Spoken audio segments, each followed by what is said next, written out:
Hello, everybody, and welcome back to ANIPOD Presents The In-Quy'zz-ition. We're finally here. Again. It feels like it's literally been months. I think it literally has been months. But we're here finally, and also during the interim. Thank you, Izolandi, for the follow. We appreciate you following. This is The In-Quy'zz-ition. I'm Dippy, the DM, and these are my lovely players. Say hi, lovely players. Hi, Dippy. Hello. Hello. Hello. There's a big vibes today, big vibes, because we are finally returning, and it's gonna be fun to be back. As a quick note, just before we begin here, there's a roster change. Burke is not going to be part of this party from this moment as of right now. I'm gonna call it a hiatus for now. But we'll leave it at that. We're going to take care of it at the beginning of the episode. Also, Dono's not here because he's at work. We're going to get the schedule worked out again. But, like, again, after this one. But we're back, and we're excited to be back. Isn't that right? Yeah. I love the enthusiasm, or lack thereof. This is episode 58. 58 yes. Or 48? 58, yep. Because this is after the episode that... ran 2 times before the last time. But the episode we ran last time was catching up from that point, so we're caught up now. Before we begin, stick around to the end for the schedule. Thank you to tabletopaudio.com for bringing the audio that you are hearing today. They're a massive library of online sound effects, background music, ambient tracks for you to use for your TTRPG games, both in person and online. You can set them up with smart devices. They have merch. They have a non-obligatory Patreon that unlocks longer versions of songs. And all you got to do if you're using them online is to give them a shout, and that's exactly what we're doing here. Thank you, Tabletop Audio, for being the music to our ears. And before we get too far into the weeds, let me give you one more spiel here that I like to do. Give us a follow if you like what you see. Thank you, Izolandi, for doing that. Give us a subscription if you're feeling generous. A Prime subscription gives us the money and you the ad-free experience at no cost to you with the Amazon Prime account. Give us a subscription on the YouTube channel to keep up with the VODs of all of our shows, past, present, and future. Follow the link tree in the description of the stream and the VOD to see all of our other fun stuff, like the Instagram, see updates when we go live, clips edited by Brett, and memes made by Donna when those get back swinging again. Go to the merch store to have a small piece of our channel with you and all of the updated merch that is there. I really like the updated merch. It's really nice and clean. And you can go to the fan Discord server where you can chat with us and all of your fellow ANIPOD fans at any time. As always, we appreciate anything you do to support what we do here, but do what you can, not what you feel like you have to. Your financial security and responsibility is more important to us than us entertaining you. So, take care of yourself first, because there are plenty of things you can do without taking money out of your pocket, like following here and subscribing on YouTube to see all of our core content free. Whether live or in VOD form, there you will always see all of the base content on our channel in those places for free. Interacting in the chat on Twitch and in the comments on YouTube brings up those analytics. We like seeing comments as well, even the negative ones. And the best thing you can do is share this with your friends and your family so more eyes get on our content and we have more opportunity to do more things that we'd like to do for you. So thank you for watching and supporting. And I think, unless anyone has any interjections, I object. no, we can't go forward. I was gonna do that, but I couldn't get to my mute button fast enough. He beat me by 1 second. Leading the witness. Leading the witness. So we will begin in the port of Creel, where last time, but last canonical time, the party had visited a map maker and found a mountain climber to get more details about the mountain that a hag is on that they need to go and kill. But for the time being, their path still brings them to Portland, a city that is landlocked but on the river. So to go to It still pisses me off. to an abandoned something or other. I don't remember what I said it was because it's been that long. There's an abandoned thing with a thing in it that you need to go and take care of. And we pick up in the morning following Zog's revivification of a shark fiend thing. I forgot about that. Yeah. And I'm not gonna make you roll to get up. It's a quiet morning. The sounds of work at the dock are still going on. It's still rather busy river town, considering the balance of things. Oh, excuse me. The river has been getting wider as you've been traveling down it this way. It narrows out as it approaches sea, and you've been going against the current for a while now, which has made travel slow. But you have a good feeling that today will be a pretty good day of travel, because I'm not going to make you roll for it. However, before anything else, Zog, Yes. where did you fall asleep? Did I fall asleep? Did I crash? Did you? Oh, yeah, I believe you did. I did. If I fall asleep, I'm in my captain's quarters. All right. As you wake up. Ah. Nightmare. No, I'm kidding. It's just, as you wake up, you look around and you feel something is different. As you look towards your captain's console, your captain's quarter, like your little, helm with the wheel and such. And you see, placed upon the flat top of the helm itself, where the wheel connects, a note and a locket. All right. Or what looks like a locket. Okay. Coffee. And I grab the note, don't open it yet, and just start brewing coffee. And as it starts pouring, I open up the note. As you open it up, you see a note handwritten by Burke. The pendant is Burke's locket for Camden's Hall. The contents in no uncertain terms explain that there is something more pressing in Burke's there is something more pressing that has come up in Burke's personal story. And there will be time spent apart. But you can always contact them at Camden's Hall later. Okay. All right, bye, Burke. The letter, I'm assuming, says I took my dad too. Yeah. You also notice that in no uncertain terms, it also says that their dad had to come with them. Yeah, I did just a little PS, and it's their dad's handwriting. yeah. A postscript written by their dad that's like, I'm also leaving. Like, I'm also, I'd rather hang around my kid than all you guys. Exactly. No offense. So. All right. Okay. There's no Burke. We got this locket. Oh, you also they have see my sword. Wait a minute. Did they return? Out of curiosity, and you can rule this how you want, Dippy. I gave him a really cool sword.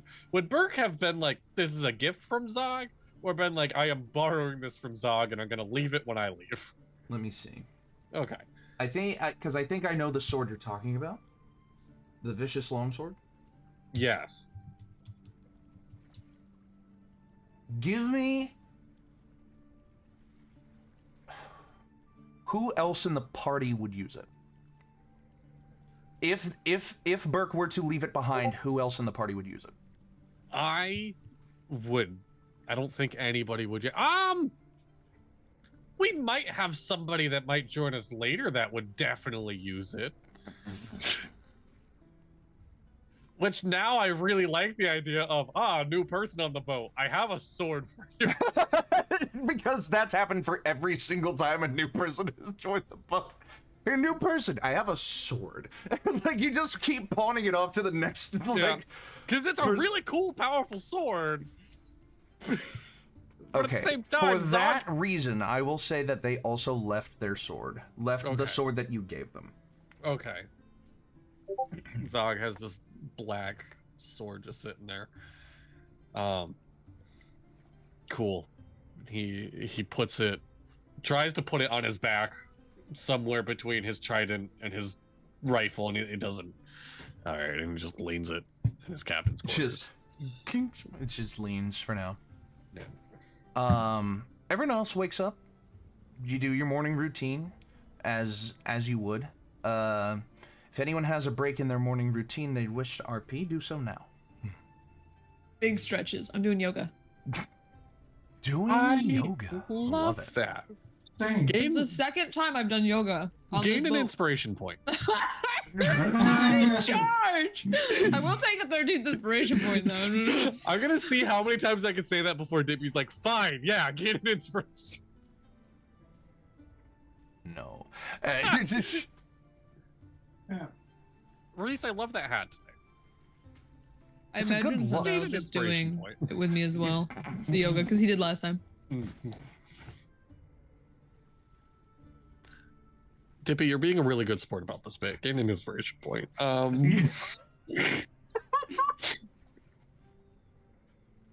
You know, Dadley, I really love how generous you are today. You should have an inspiration. There will be know, that's really more sweet. I think- inspiration points. None. You will have none. No. It doesn't feel like you're being a good sport anymore. I'm gonna take that inspiration point back. If you can hand it over. You know who I think Willow. deserves an inspiration point? Willow, because Willow has not annoyed Dippy yet today. So Yeah. Willow, you should take an inspiration. Yeah. Truly. Holy God, I'm gonna stab you. Oh, just wait. Some sort of dead thing might show up. Who knows? Here, Willow, I killed this inspiration point I gave to Dippy. If you want. Okay, we have to. I'm sorry, Dippy. I will stop being a hooligan. Okay. So anyway, doing yoga. Any breaks in routine that would involve leaving the boat in some way. Then you may set off at your leisure. And you feel a calm headwind begin to guide your boat along through rough waters. Because you have slept, Zog. Yes. You finally I fell crashed. asleep. You Oh, I can finally gain all my spell slots. yeah, you can. Anyone else that it would be applicable to, take your long rest if you haven't already. Does anything? Do I feel like I? You know what? That's going to be an internal question. Never mind. I'm just going to think about that. Zog does not feel like he accomplished anything in not sleeping. He was hoping he would be like, I have done my job, and instead he's just like, I'm stupid. I overreacted. I need to calm down. That's progress. That's called character growth, baby. It's only character growth if I admit it.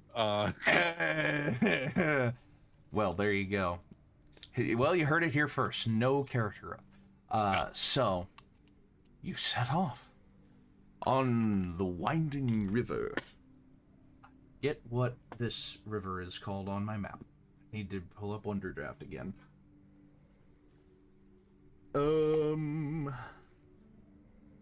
It's here somewhere. I think. There we go. Unless I didn't give it a name. There's a very good chance I didn't. I didn't. Okay. So this is just another branch off of the Coleman River. So, as you travel along, gonna roll for some randomness. I'm just gonna call it now because Dono's not here. Sundial's probably fishing. That's what he's been doing a lot on the boat. He's Sundial- probably fishing. You know what? Sundial is probably fishing. Oh, okay. That's 1. That's not 2. And that's...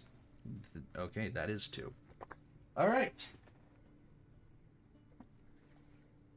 Now I need my book.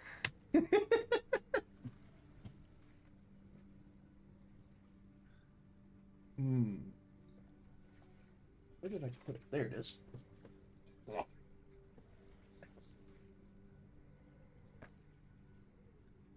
You are not underwater, as much as I would like you to be. I don't. That means boat sank. We could be.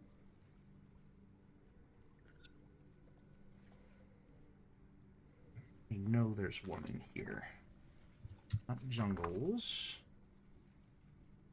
Temperate forest. Desert. Coastal. There we go.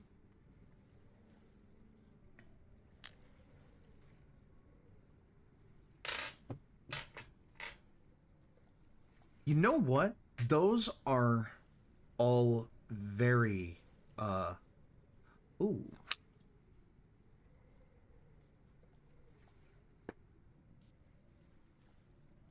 It has directed me to another page in the book, which I like. Somebody already used the idea of making like a one-shot that's Mad Libs. That has to be a thing already. If not, I'm making it.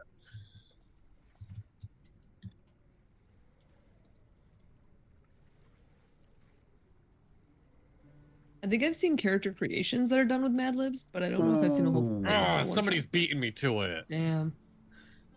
Dapper D's episode coming up. Ooh, actually, let me look at my calendar For Dapper D's or for the game? for the game. Oh, thank God. I was like, oh God, I Is did it not a mean to full tangent that moon hard. tonight? Is it, I don't have a bit. I'm sorry. Never mind.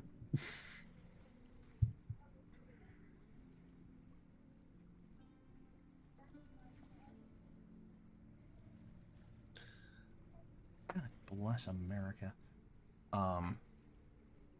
In this economy? I mean, we do have a pope that's American, so maybe he We will. have a pope from Chicago. Yes, Chicago. I actually was very, very happy to see that. My parents thought they would never see a American Pope in their lifetime, and here we are. American Pope in my lifetime is my next pop punk band. Yes, I love it. American Pope in my lifetime. That's a Fall Out Boy song if I've ever heard one. I love it.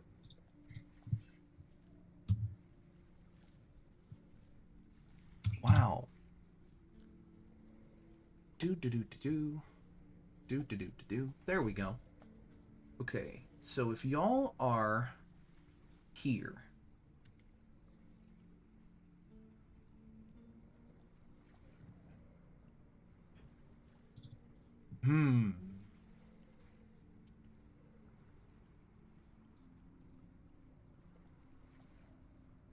Oh, and y'all are here because that day already passed. Okay.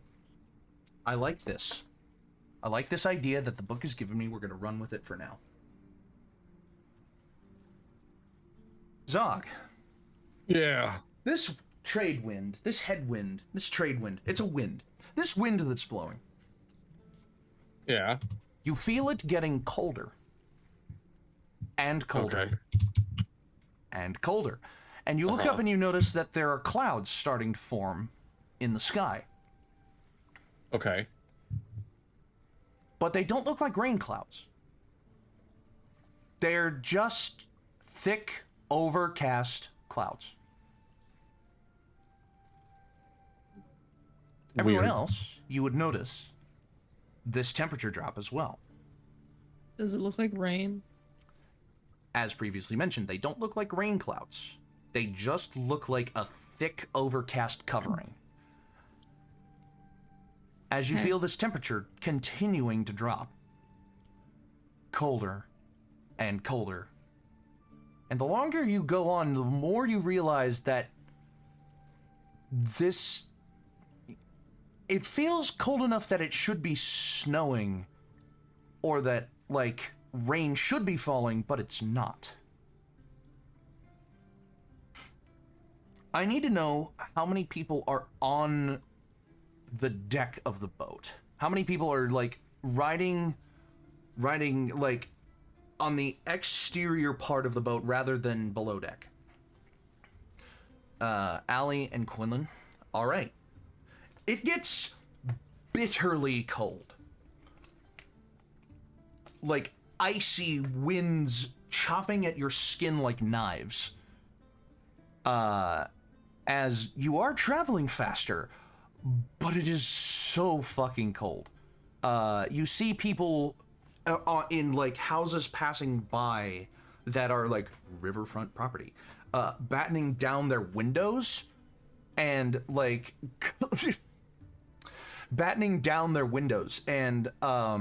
you see, like, smoke starting to plume out of fireplaces, out of chimney stacks in their houses, because it has gotten so cold so quickly.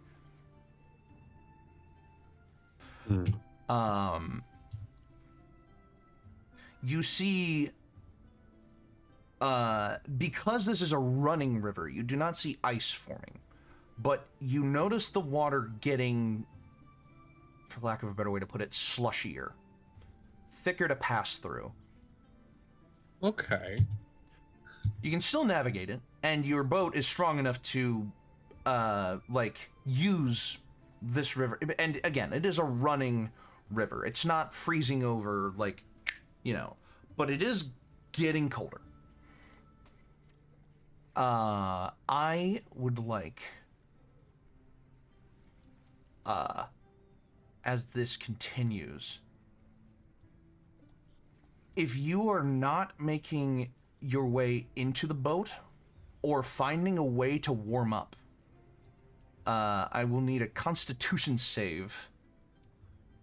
I will need a couple of different Constitution saves as this cold squall has hit. Allie's gonna go into the captain's quarter, or like the where the ship steering is, because Allie don't do The captain's cold, and the whole quarters, the time they're bridge, just thinking about how nice it would be back in hell and not dealing with this. They're like, oh, this fucking sucks. Oh, hey. A morning. It's cold outside. Is it uncommon for this area to be cold? It's uncommon, but, like, just above common. Like, it's passing into the era of uncommoninity. Okay. It's passing into a realm of infrequency that you're like, wow, it's actually kind of strange that it has gotten this cold this quickly. You know that it gets this cold around this time. You are in Octus. There are only 2 more months. You are halfway through Kadend, which is known to drop in temperature leading up to. It is known to drop in temperature leading up to Fretchy, which Fretchy is very, very bitterly cold. But your ship has measures to like travel in cold, and because you travel on the rivers, there's not a huge amount of ice to deal with, at least not in the rushing parts. So, Quinlan, how are you reacting to this cold? Oh, I followed Allie into the bridge. So everyone's just coming into the captain's quarters? Pretty much. Because you have that view out in front, you know? Hey, and Quinlan. Just as Allie made that under-the-breath comment about hating this, it doesn't feel natural.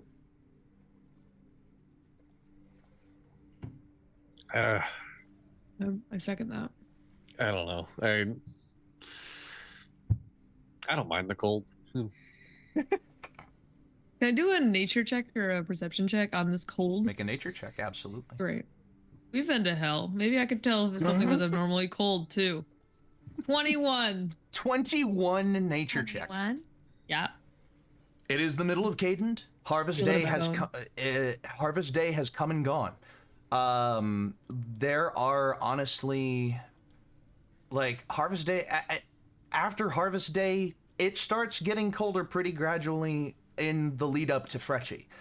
It getting this cold this quick is rather unnatural, and you remember a time. You're banned, kid. And you remember a time.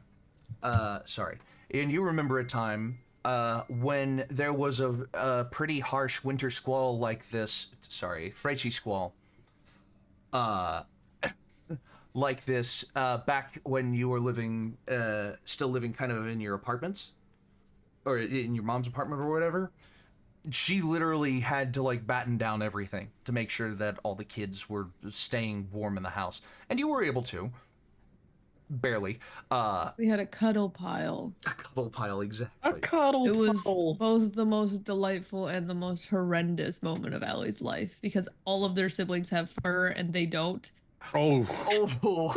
So they were like, yeah, I can't leave the pile or I'm just gonna freeze to death. But you would know that this is, for lack of a better way to put it, a bad omen. Something it may come as a result of it getting this cold this quickly. And the most recent time that it happened in your area, it was an omen for a storm surge of water. It swap my spells. I totally forgot. How likely is it that that's happening again? How do I explain that to the others? Yeah, I don't know. This is abnormal. I think this happened before and it was not good. But I think I was too young to really remember what had happened.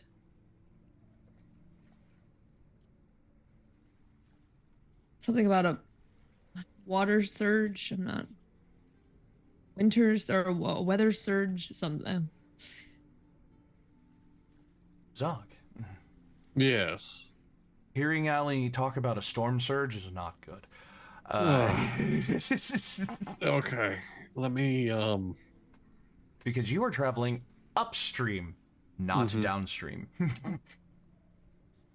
So if there is a storm surge coming, this might not be as easy of a day of travel as you thought. Yes. I have a question for you. I may have an answer. Can I cast freedom of movement on the boat? Hell yeah, buddy. Oh, I love it. How long does it last? It lasts 1 hour. I will say that when the time comes you would need it, you probably could. Okay. Cool. Anyway, I cast banishment. No, Incredible. Allie, go see you. Oh, hell! No, so you're warm for banishing you. me. Go see Maverick. I'm going on vacation? Oh my god. Getting out of this cold place. Actually, All right, you can banish someone to another plane for 1 minute. you can. I'm not doing that. Damn it. Damn. No, see, because I think that would be torture, Allie. Maybe hot and cold. And then hot again. Or cold and hot. Cold.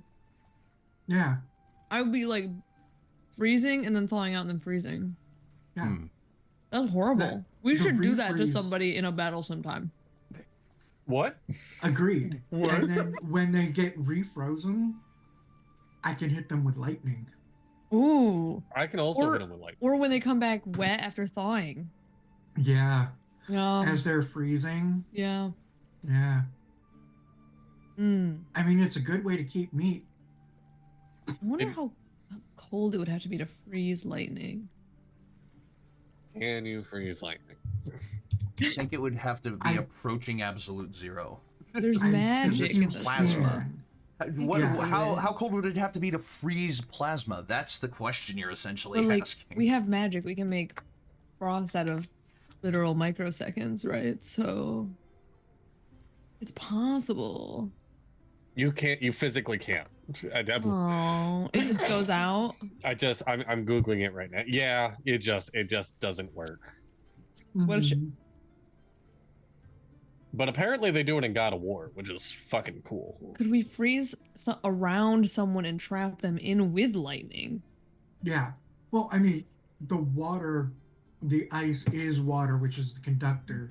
Just So have as long as it phenomenal- remains in a constant freeze, with more ice being added, yeah. I'm making the note: Quinlan and Allie discuss war crimes that would break the Geneva Convention. Oh my god! Or no, I think we just create a new revealed that we're Geneva Convention.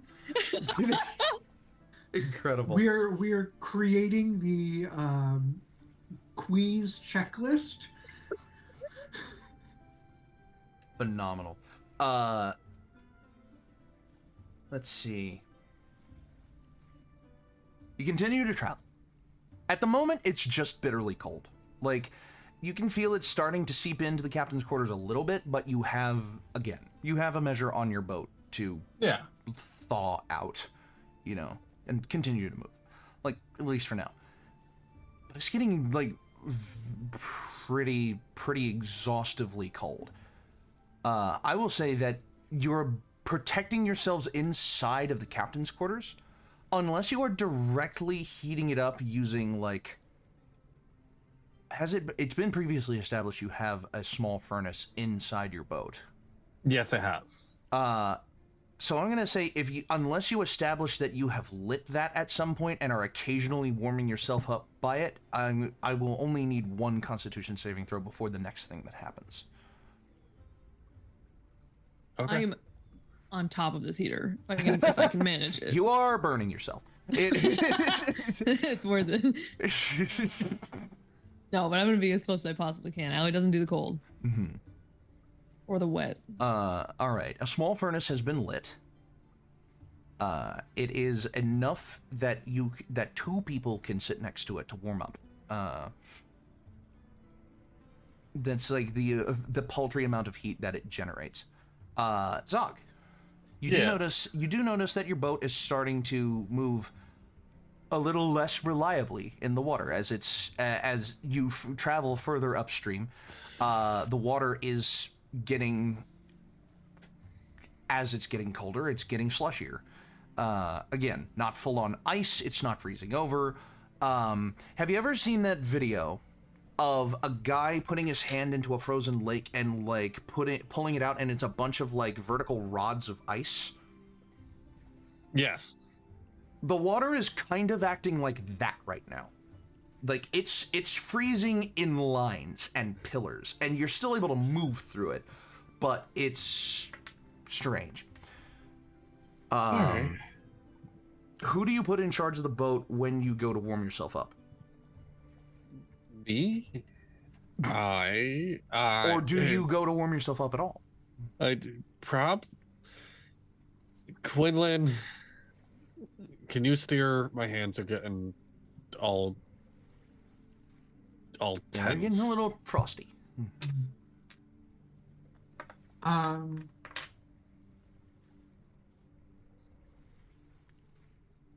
Yeah.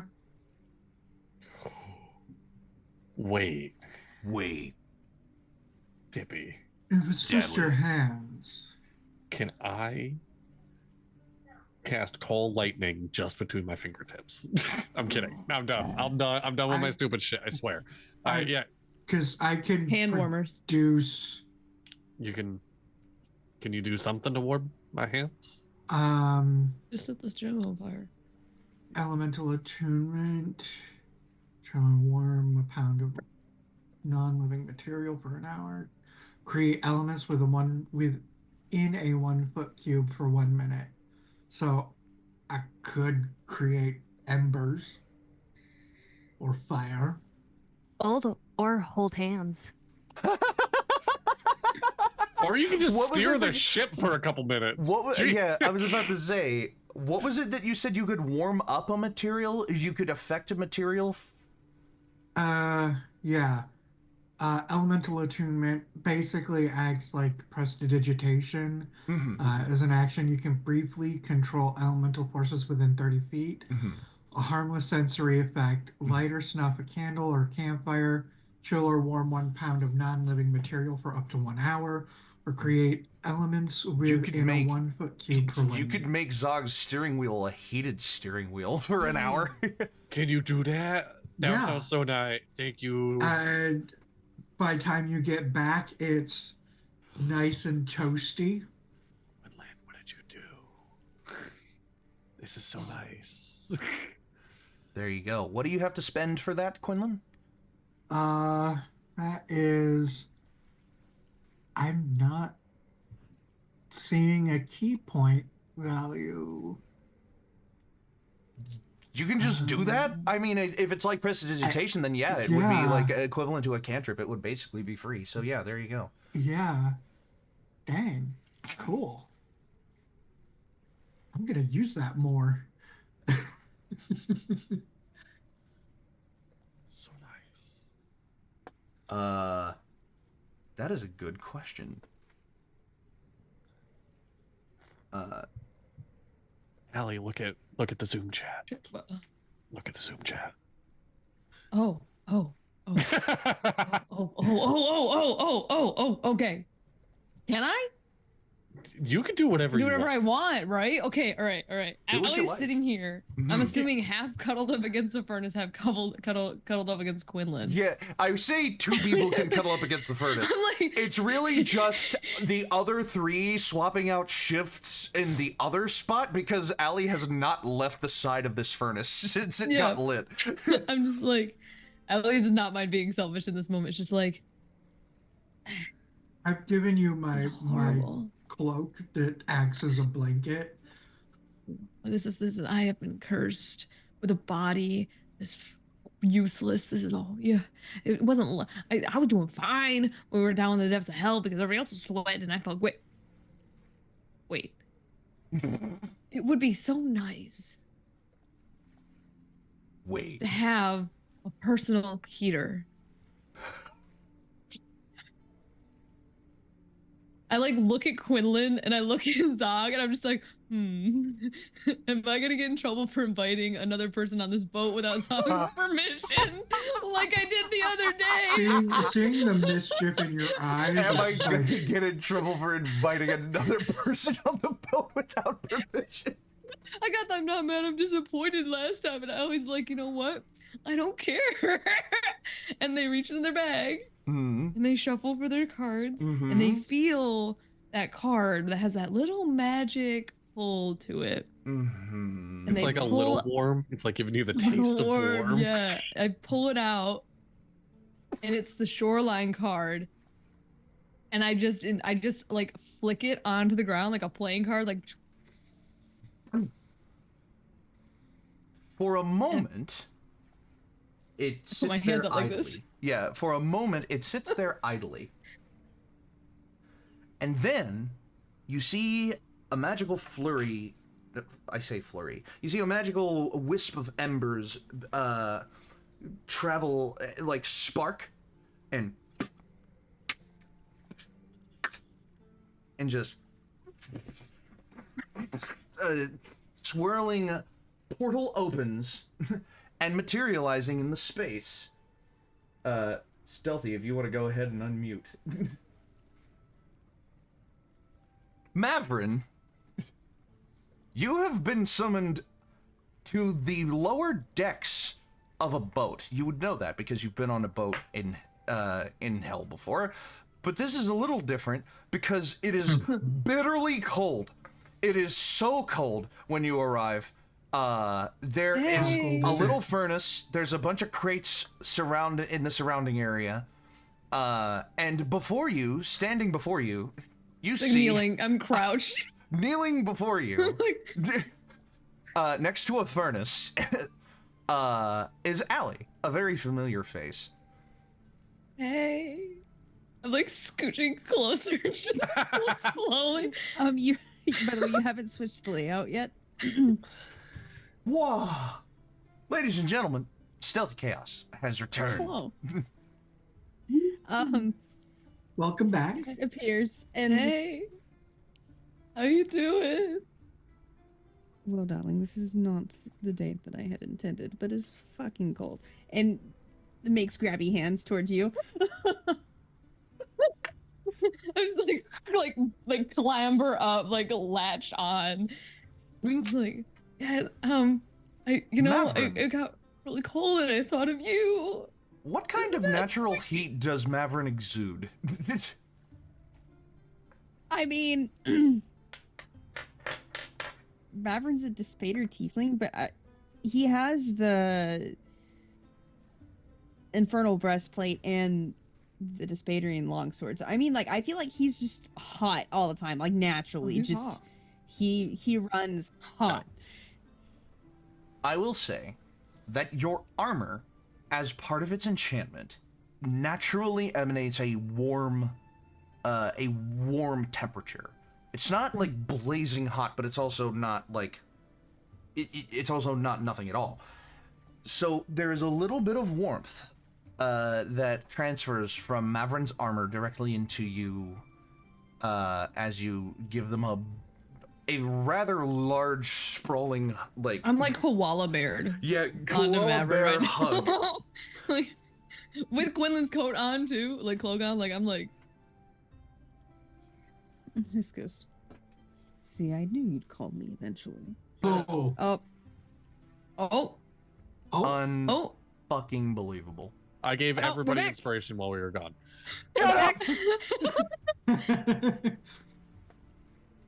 Dream's back too, so. Dippy, your layout. I know. It's Oh, all you fixed it. kinda- It's okay. It's already gone. Oh, hey, ANIPOD's live. I should go watch that. Oh, hey. You know, I heard there are a bunch of dumbasses.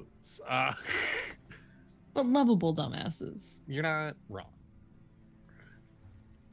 Did it? Oh, yeah. It started a new set. I'm gonna have to download both parts and splice them together again. That's unbelievable. It's okay. I had gone so happens. long with no issue with that, and here we are again. All right, whatever. It's fine. Moving punishment for taking so much time off. on. Exactly. right. So moving on. No, Guys are we're displeased. This is all happening in the captain's quarters, right? No, this happened below decks. The furnace is below Oh. decks. Oh, Okay. okay. I thought we were in the same room as Oh, Zog. okay. Yeah. So Zog, you're driving your boat, and then all of a sudden below you, you hear a commotion as if you hear a commotion as if there is suddenly and without warning another person on your boat. Zog picks up a sending stone that he keeps on a wire that just connects to another sending stone bolted to the ceiling of his boat undercarriage. I'll say not even a sending stone. It's literally just like a cup on a string that Yes. that is like taut enough that you can speak into it, and it emanates below decks. Like Yes, it's just built and into the helm, so- and the string just goes straight down, and the tension between the two, like it's just a communication. It below works. decks. everyone underneath just hears, "Hey, just checking in. It sounds like there's something going on down there." And I'll a say. reminder, I asked not to summon people on my boat.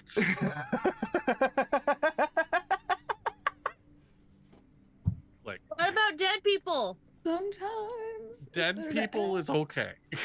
forgiveness rather than permission. Forgiveness than permission. Hey, you know, whatever works, right? Whatever works, bud. But Whatever it doesn't count, right? Because Evan, you're not a You stranger. didn't do the summoning on purpose, right? It was an accident. The card slipped out of my bag.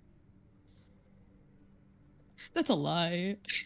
Just And out even if loud. It's a lie. if it if it isn't a lie, then this wasn't planned at all, and you have been dragged away from something that might have been important, might not have been, but you've been dragged away for no reason? Rude. Just rude. It's like, you're the one who had to explain it to Despater, not me, but it's fine. Oh, no, remember, Despater and I are good buds.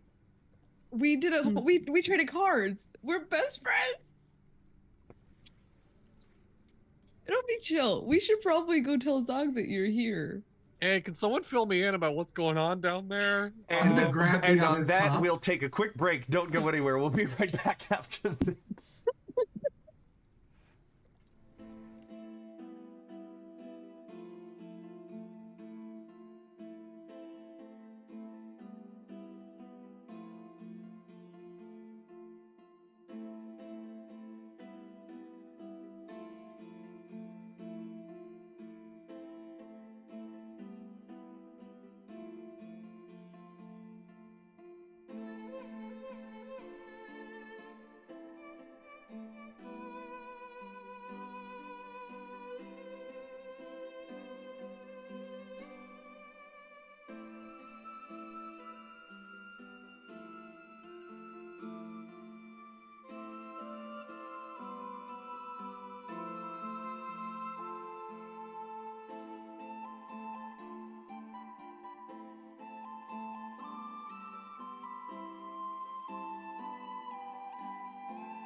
Hello, everybody, and welcome back to the In-Quy'zz-ition. So, we are returning to a boat with a new person on it, and a person who said they don't like new people on the boat. But the player has to deal with that internal trauma momentarily. In the meantime, so everyone in the below deck area, you see Maverick gives Quinlan, because Quinlan's down there, right? Yeah. Maverick gives Quinlan a shit-eating grin. Of just like, I'm here and I know you hate it. Like, he's indifferent, but he knows that you know that the fact that he's sitting there thinking that there's beef just because Quinlan is super serious, that's what pisses him off. So you are pissing him off, but just not in the way that you would think. Yeah. You keep using that word. I don't think it means what you think it means. So, on the return, Zog, your next immediate actions. I don't know what's going on. I'm still driving the boat. Is the boat driving all right? Boat's driving. It's been getting progressively worse. All right. If you wanted to use freedom of movement on the boat, I did. Yes. I'll go ahead and let you. So now, as this, make an Arcana check as you do this. All right. I don't have any dice. Incredible. Get ready for this. This is what not playing for 3 months. Okay. No, 2 I found a months. die. All right. 18. 18. 5.5 weeks. 5.5 Dice weeks. like Wow. us today. So like almost 1.5 months. My God. You kind of lay a hand on the helm of the boat, and you concentrate, and you bring yourself into your mind, as you. This is my boat. As you intend to I focus have on control over it. Yeah. As you intend to focus on a target for freedom of movement. Normally, it's like you can do a group of people has freedom of movement on them, right? Or is it just one person? It's just one. Or is it person. just yourself? It's just it's one willing creature. One willing creature. I'm also willing to upcast. It's a 4th level spell. I'm willing to burn a 5th level spell slot if that's what it takes to get this done. No need. Okay. As you're like intently focusing on your target, and instead your target goes from a person in your mind to the boat that you are at the controls of, you feel the extension from your feet to the boat, and you target it as a self-cast. Yes. And it goes from you to through your body, through your feet, into the boat, and it energy expels from your body. The boat now has a magical aura about it. The nature of the spell brings a magical energy to the boat, which as soon as you cast it, the boat sinks like 2 feet deeper into the water than it has been for the last like 15 minutes. Mm-hmm. As you can hear on the outside of the boat, just the sound of like as water is slowly like going from water to ice back to water again as it makes contact with your boat. You are basically directly melting the ice that is coming into contact with your boat via freedom of movement so it can move easier. Yes. Cool. And it successfully procs. You have an hour of that. Yes. On concentration or no? It's for yes, on concentration. So you are concentrating on your boat cutting through the water. Yes. And you will It always would be a shame if something happened to break your concentration. It would be. If you had a little emotional disturbance. as you catch, and this is where you catch up with, you hear a commotion below deck, and all of a sudden you send that message down. Allie, Despater and I are buddies. Like, we're chill. I'm a little quirky. A little quirky. I just make friends everywhere I go, you know? Exactly. Who doesn't love a big cat that carries around right. cards? So, next immediate actions from all viable party members. Unless somebody comes up and is like, this is what's happening, Zog is just driving the boat. Yeah, I was gonna say I grabbed the other end, if that's how that works. Is it a two-way? Is it a two-way or just... Or just an intercom? Yeah. You know how an intercom system is like a speaker hanging from a roof? Yeah. Mm-hmm. If you yell in the general direction of that conical end that is down there, it could probably travel its way back up.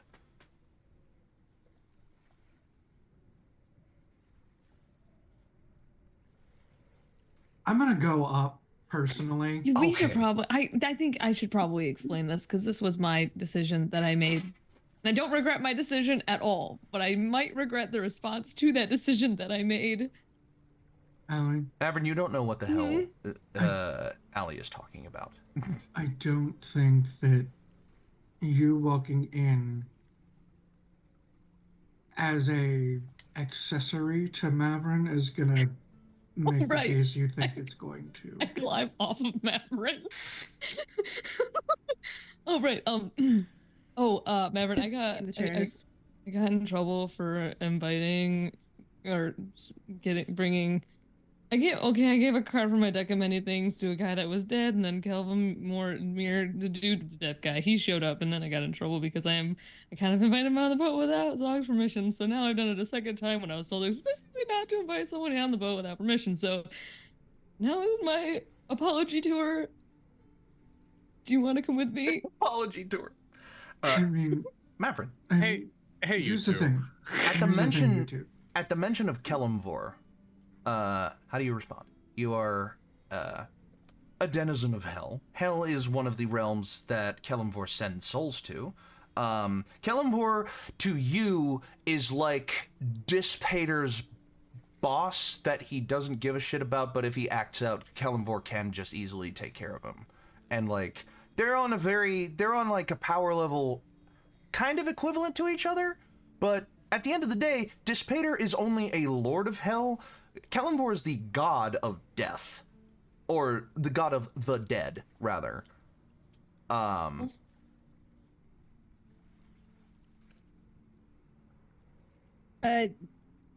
that doesn't have to.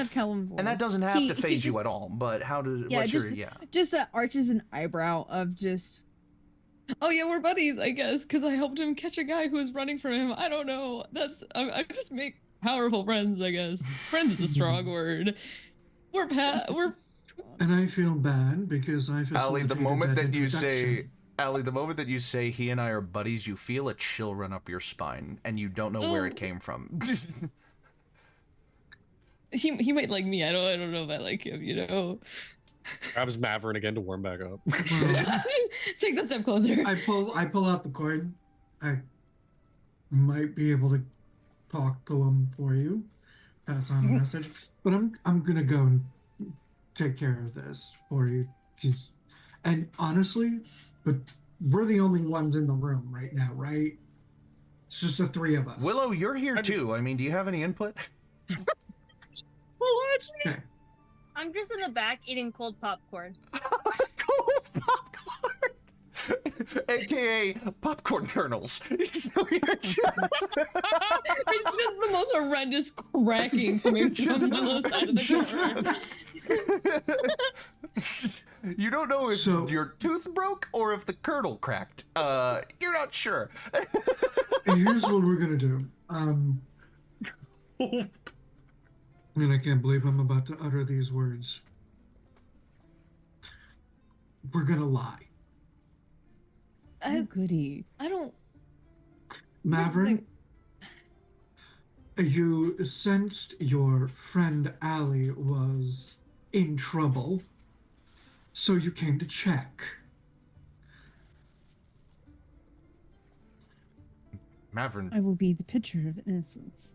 I don't think I like this though. I don't even like to cheat at cards. This is a lot worse than that. I will be the picture of innocence coming from a denizen of the layer of hell that is the most manipulative. It's par for the course. Anyway. Right. And Maverick shouldn't have to lie. Maverick just got here. We should just be honest. And what's the worst that happen? I mean, my mom used to get mad sometimes, and the worst that would happen is that I had to clean the kitchen, and it was horrible, but it was fine. It'll be fine.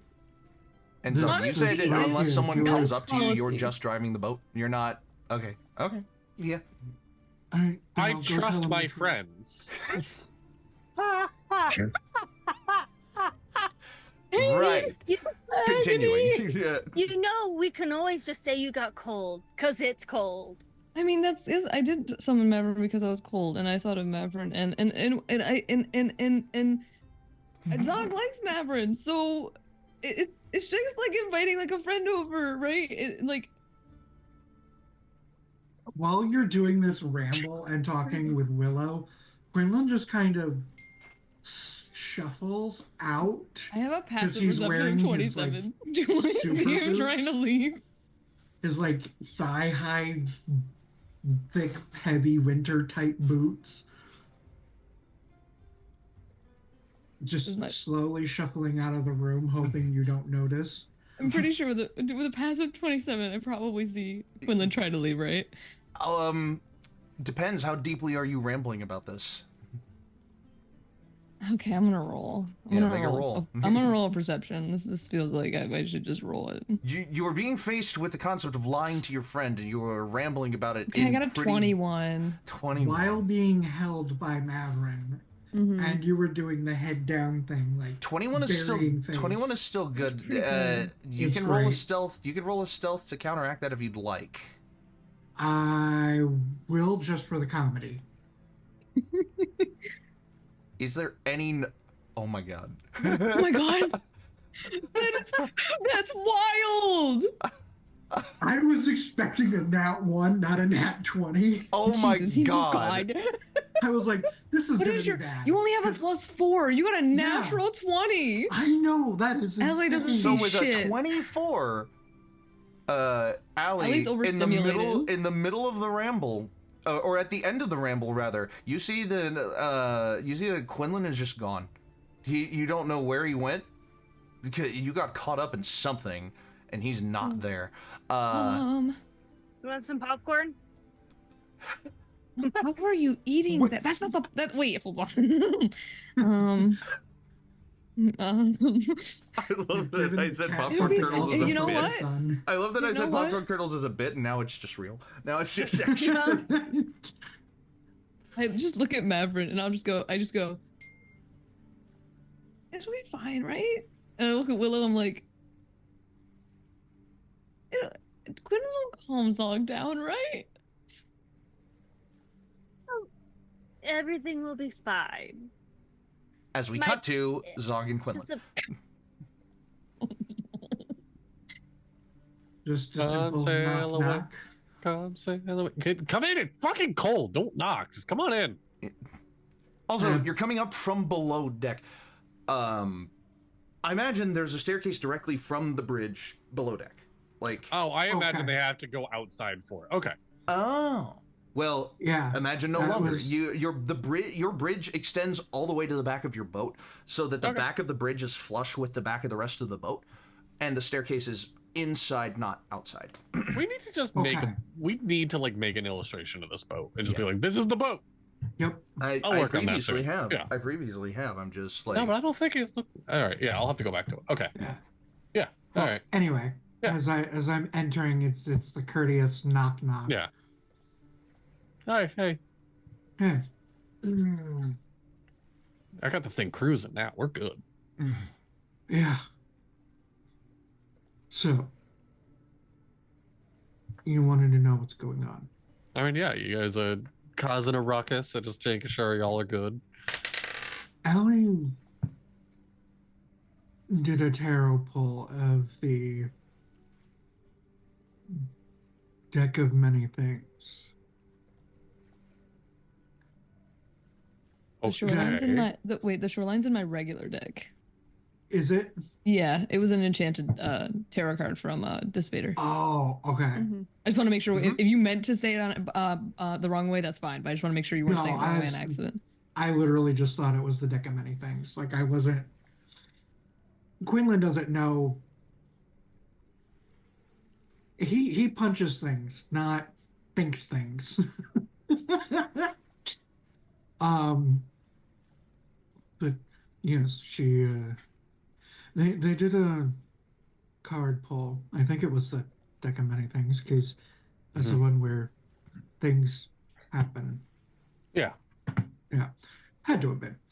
So that pull ended up summoning Mavrin, and Allie has been in a spiral, concerned that them summoning someone even by accident like that is going to anger you.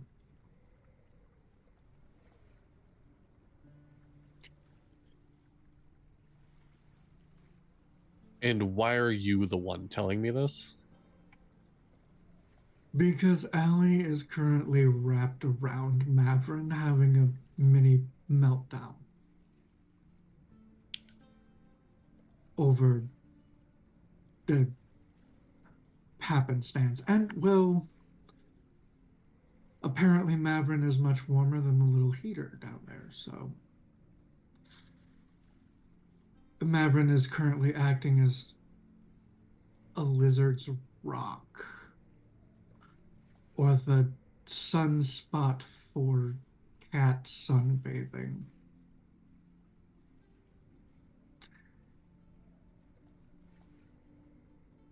I appreciate you telling me.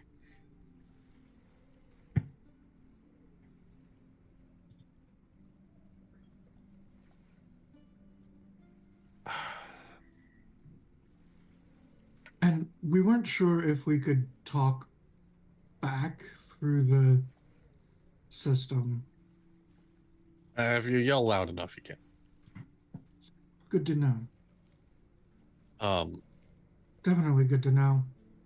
You see Zog just kind of like start like looking around, like. And Quinlan is now like realizing with all the private conversations that have been had in that area, like somebody up here could have heard. Like you gotta yell pretty loud. I feel it towards the back of the boat. Yeah,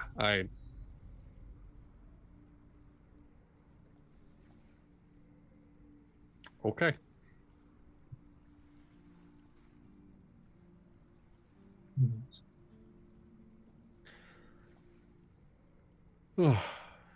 And you just see him keep steering. it comes further up to like stand side by side with like a little bit of space between us. Quinlan, make a perception check. Yeah, because I was just about to ask if he's noticed anything. This is Dog's like a little more on high alert. Just I'm not terrible. 16. That's what I rolled. You feel the faintest, and I mean faintest, rumble from somewhere like up ahead as you're going along. Barely perceptible, but you hear it and you feel it just like a breath on the wind, but it's unnatural enough for you to notice. is my visibility good? Like you said, it's cloudy. Is it foggy as well, or like still pretty good visibility? There are patches of fog. As you've been driving along, you have been like coming into and out of like banks of fog that have gone across the river, because this is a river. It's normally it flows pretty warm, and it has gotten very cold very quick. The temperature clash is generating a lot of fog. Like the precipitation clash is causing a lot of low-hanging clouds and fog. Is the presence familiar at all? No. Not even a little bit. Okay. Are you picking up? Actually, on that, Zog? allow me to rephrase. Not familiar, but it feels... It is not familiar to you, but it feels familiar for some reason. Yeah, I'm picking up To on it you as well. specifically, Quinlan. Zog, Okay. this is just very No, this is strange. just this is just a weird storm, You which pick is up familiar on- in its own sense. There's something out there. I am going to. Mm. How big is minor illusion? Small. No, I did. Why am I looking at mending? No, minor illusion. Shit. I've always imagined minor illusion as being kind of like a 5x5 cube. Yeah. Probably like because This it's a is- cantrip, right? Yeah. This Yeah. is gonna sound silly. What's the distance? 30 feet. I'm like, how long did we say my boat was? How long is it? Yeah, like me to the nose of my boat. Nose to tail. We did write this down somewhere. We did. I think I think nose it's to on tail. the I think nose to tail. image. Your boat is about 40 feet long. Okay, all right. I'm going to minor illusion a second nose to my boat. Like, I'm going to make it 5 feet longer.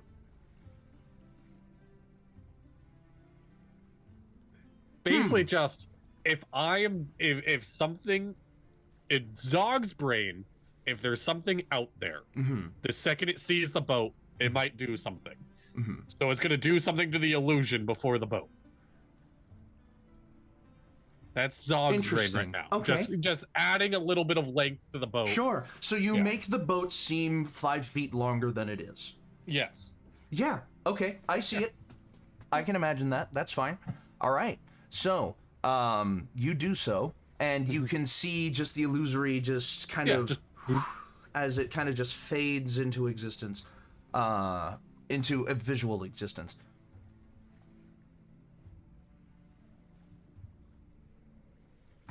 That's it. And I keep staring. Yeah, There's not a keep whole. I staring. can't like be like, all right, let's turn down this alley. Like I just, Yeah. I Go just ahead. keep going. That's fine. Could I do a religion check on that feeling? You can if you want. 21. 21. No religious connotation at all. This doesn't feel like a sign from anyone. It feels very neutral. Alright. Nature check. Another 21. Nature 21. Something definitely is coming. And with how deep that rumble is, it's big. Big bada boom. As not but a moment later, you hear a loud whistling sound come from a shoreline that sounds like as it whistles like just over the deck of the boat. And it is a flash. You can just barely register that anything even flew past at all. I'm giving you one round Yes. because it Is missed. it loud enough to hear downstairs?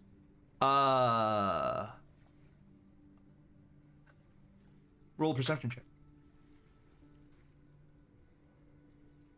Actually, Allie, how focused are you on... I'm actively listening to see if I can hear anything coming from where Zog is. Because if he's So you're gonna go trying on to a eavesdrop on the rampage or conversation, so yeah, I'll give Not I'll eavesdrop. give you your 27 something? Cool. as your passive I perception. got a 26 as a regular one anyway. 26. You hear that whistle just like right over the deck of the boat. Like if the deck is 5 feet above you, 16. another 5 feet above that was the whistle. 16. Yeah. It's barely audible, but you hear like something. Not like Allie hears it. You hear it. Somebody's firing arrows or a magic missile.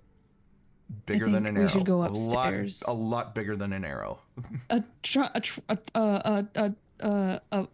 pike, and what the fuck are those called? A spear, or maybe a magic missile. We should probably Maybe even bigger than a spear. Allie's not correcting themselves a second. Maverick's already started moving up at the. Someone's firing up before you even finished the. What is your movement speed? My movement speed is 30 feet. You're able to get up into the captain's quarters in the 1 round I am giving you. Anyone else doing anything else? I'm going as well for sure. Actually, Allie, you're koala bearing on Maverick. on Maverick right now, correct? I said I had gotten down when I was going to try to go. You thought you had Yeah. gotten down. If talk you to had gotten Zog, down, so I'm that's like fine. huddled Charge up, complete. but I actually want to Thank you, use Umberly. my. I Oh, actually you're not wanna- sharing audio anymore. We couldn't hear Umberly. Oh, I Oh, didn't shit. realize. Sorry about that, guys. Where's my feature? Oh, I want to use feline agility to move 60 feet to get as close as I possibly can to not being outside, but where I could possibly see where the sound came from. For 60 feet, you can go from where you are onto the deck in your movement speed. But it's cold out. Through the captain's quarters onto the deck. I'm gonna go anyway. I'm gonna go. Sure. So you hear that, and you're like, wait, what? And you rocket up the stairs. You rocket from below deck, up the stairs, through the captain's quarters, out the door, onto the deck. And I to have look. like all senses activated, trying to figure out where that just came from, so I can bolt back into the captain's quarters and let people know what's happening.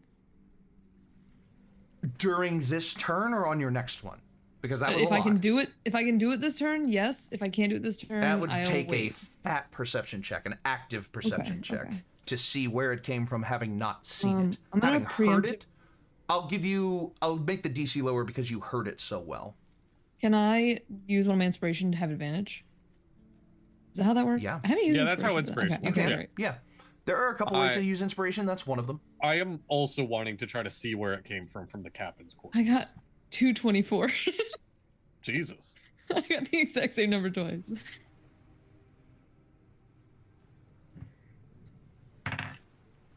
$24. As you go up, you take immediate hold of your senses and you recall the path it traveled, and you look to your left off the port side of the boat. Which way my left? Doesn't matter. Keep going. I don't know. My screen is split for me. You so. look to your left. And on the bank of the river, you see a very large creature that looks like it is made of ice. Indomitable snowman. That's what I yell. Looks like it is literally made of ice. That was what I need you all yelled. to roll initiative. I rolled a dirty 20 for my perception. Can I see it as well from the captain's quarters? From the captain's quarters, I would say if the front side of your captain's quarters is kind of panoramic so you can see out the front better, Yeah. the sides are just portholes. But with a 20, looking just out through one of the portholes at a glance, you see part of this figure Yes. as it glistens blue, and a cold, icy blue. And all of you can roll initiative for this is gonna be very fun. Where is it? Oh no, not there. Here we go.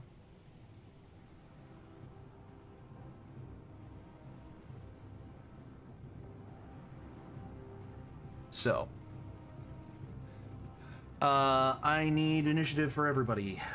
25 to 20. Or 20 or more. Nat 20. On initiative? Yeah. My God, Zog. Okay. Yeah, it was a dirty 20 on my perception. Nat 20 now. Okay. Sounds good. I need a piece of paper. And Allie got a 23. 23? My God. And Quinlan got a 23. Yeah. And Quinlan got a 23. A 19 plus 4. Allie? 18 plus 5. Allie, you'll go first. Like first? First. Yes, your dexterity bonus is higher. Sick. And then Zog, you got a natural 20. What's your dexterity bonus? 0. Okay. Okay. 20 to You just went 15. from the top to the bottom. 17. 17. Give me 1 second.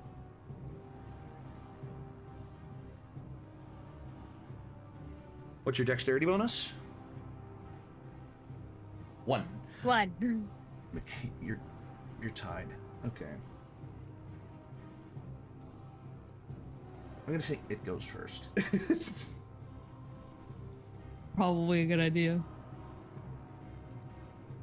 And then Willow. Which leaves Maverick, right? I think 17. Oh, what's your dexterity bonus? Oh, my dexterity bonus? He's not exactly a Dexy boy. It's a +2. You would. Fuck. The way I wrote it down on my card, you would go before. I'm just gonna insert you here in with a arrow. Okay. Okay, so.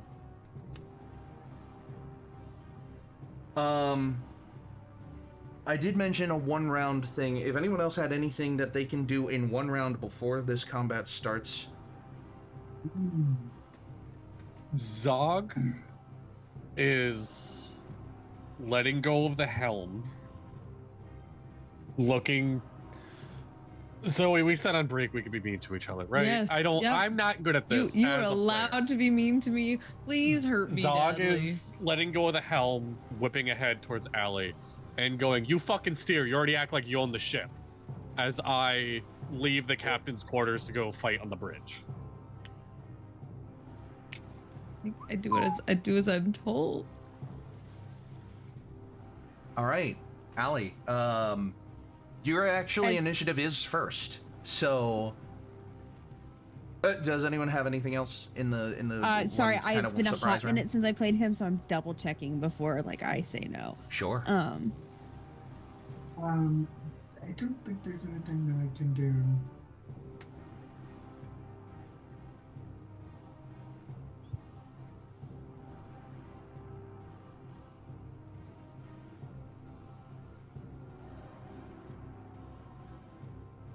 I'm gonna make for the deck.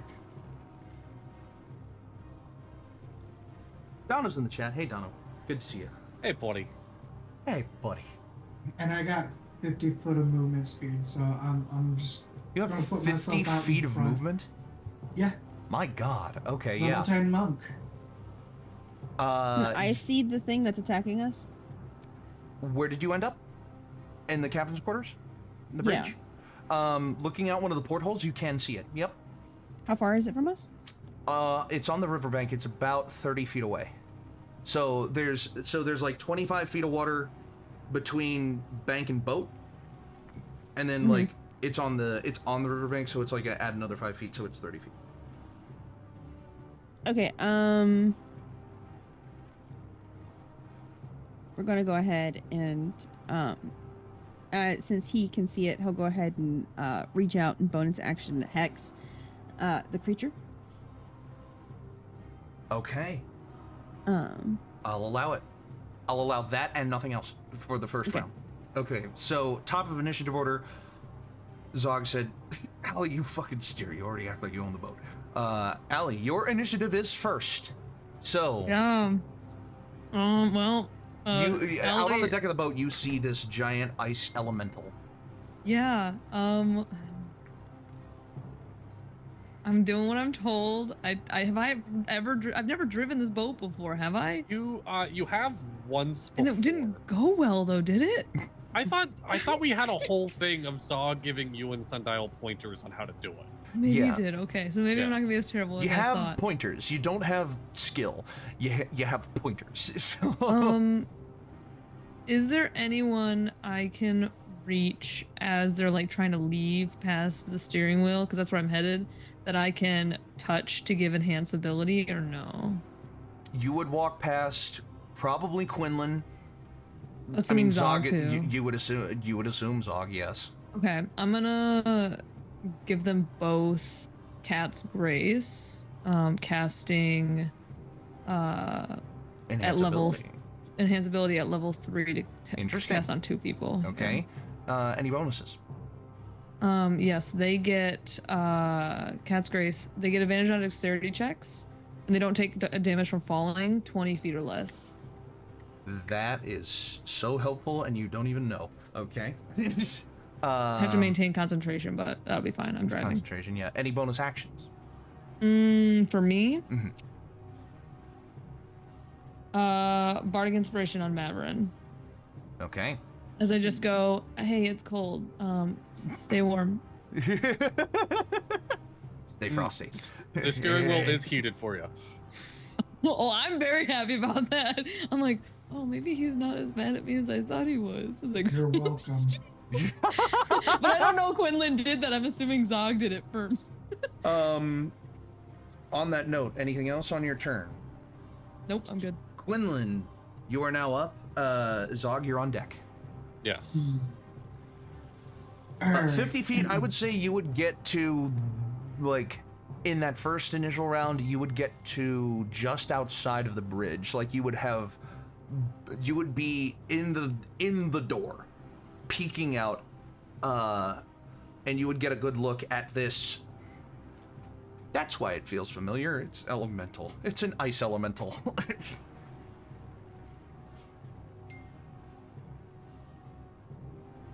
And if anyone is curious as to how I'm doing this, I am basically Mod Podging a water elemental and an earth elemental together into one creature.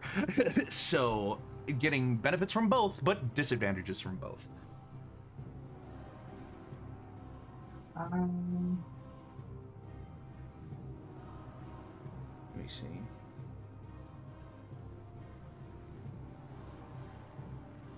Well, I'm gonna step out onto the deck. Sure.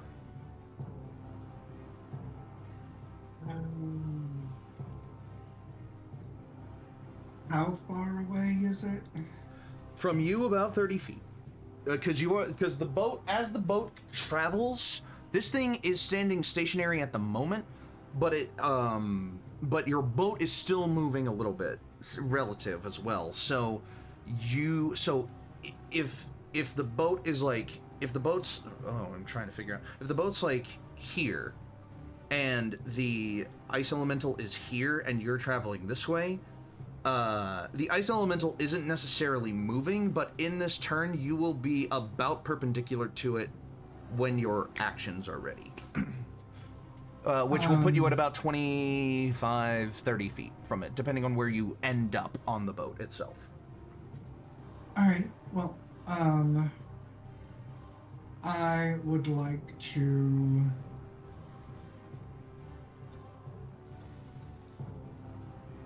I'm gonna take a couple of loose knives that I've got in my robes and just...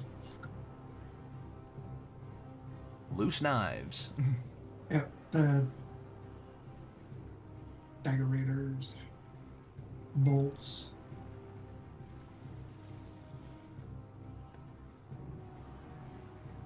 So you're just throwing some knives at this thing? Yep, Sure. All right.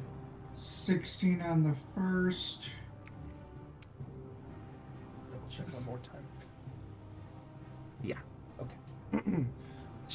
Ooh. I just need to keep this. 21 on the second. Those are to hit. Yeah. Roll 1 damage because 21 definitely hits. All right. 16 misses. Okay. So, follow-up question. Are the daggers that you just threw magical? No. Good to know. All right. So that is 5 damage. 5 damage. 5. As you throw a couple of knives, just they fly through the air. One of them just like tink, and falls into the water.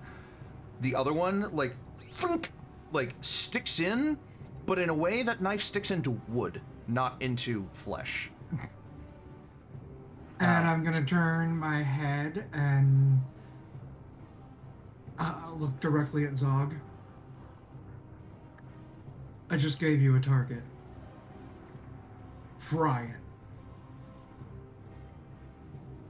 Yeah, give me 1 second. Mm-hmm. Trying to math in my head. Yeah, Zog is gonna do what he does best, and I double checked. I don't know if you saw the message. Freedom of movement is not concentration. Freedom of movement is not concentration. Not concentration. Okay, so yeah, so that'll allow the boat to move a little more freely then. Yeah. Yeah. So I have my favorite spell, my second favorite spell, Second favorite. but I use it often. I'm just gonna fucking cast Call Lightning again. And you said it's cloudy, which means I get an additional D10 of damage. Yes, it is. So Zog, storm clouds ahead, just raises a hand up. Yeah, Call Lightning at 5th level. Mhm. Give me a. What the fuck is Call Lightning again? Where is it? Storm blah, blah, blah. Call lightning at 5th level. My goodness. Yes. I don't see what the save is. Dex save. A dexterity saving throw, yeah? Yeah, Dex save 17. And before you say it, just so we're not like, he did it after it was rolled, I am going to use my Channel Divinity and make it max damage. Yeah, sure thing. That's a big fat fail. All right. All right, that's not a critical 60 fail, points of but- damage. That's how many? 60? At 5th level? Spells. It is. I just had it. I was looking at something else. Well, the Channel Divinity is something you can only do once, correct? I can do it twice. You can do it twice. Okay. Yeah. So yeah, 60. Yeah, 5d10 plus the additional d10 for being outdoors in stormy conditions. Fuck. And I get to do max damage on it. So. Fuck. Yeah. Oh my 60 god. damage. Okay. And just so you know, I can do this every bonus action, not max damage, but the call lightning every bonus call action. lightning Yeah. every bonus action. So, Okay. Yeah, 60 damage.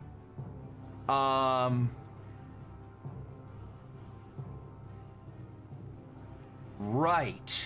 I was gonna mix it up and do shatter, but it was stormy outside, so. Gotcha. Okay. So, you...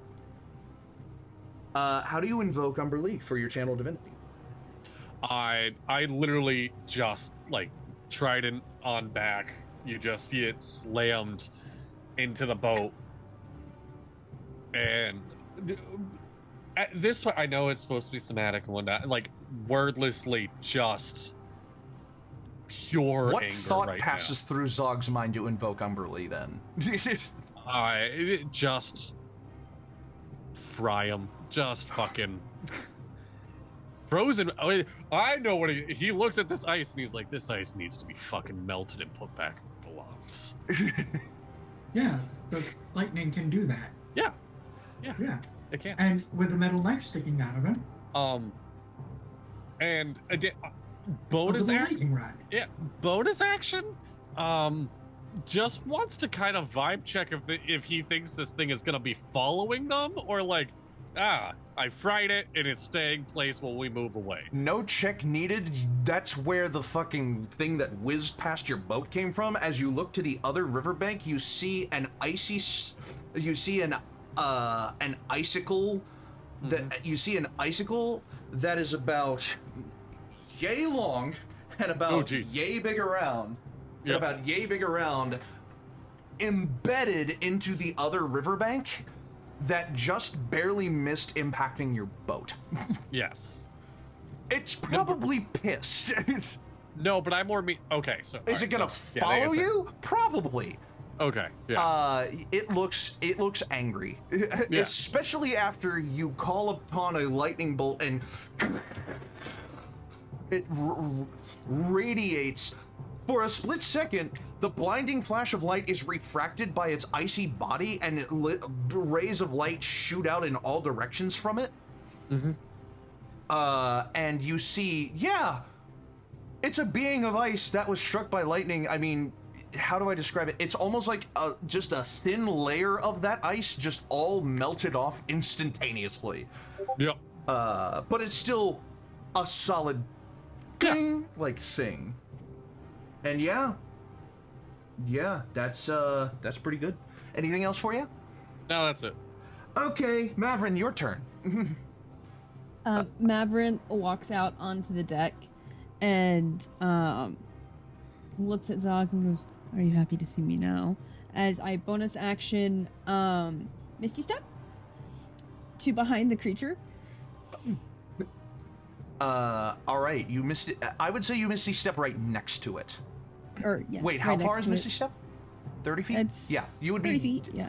You can Misty Step like right next to it. Right next to it. And then I'm going to go ahead and use Green Flame Blade with my Dispaderian Longsword.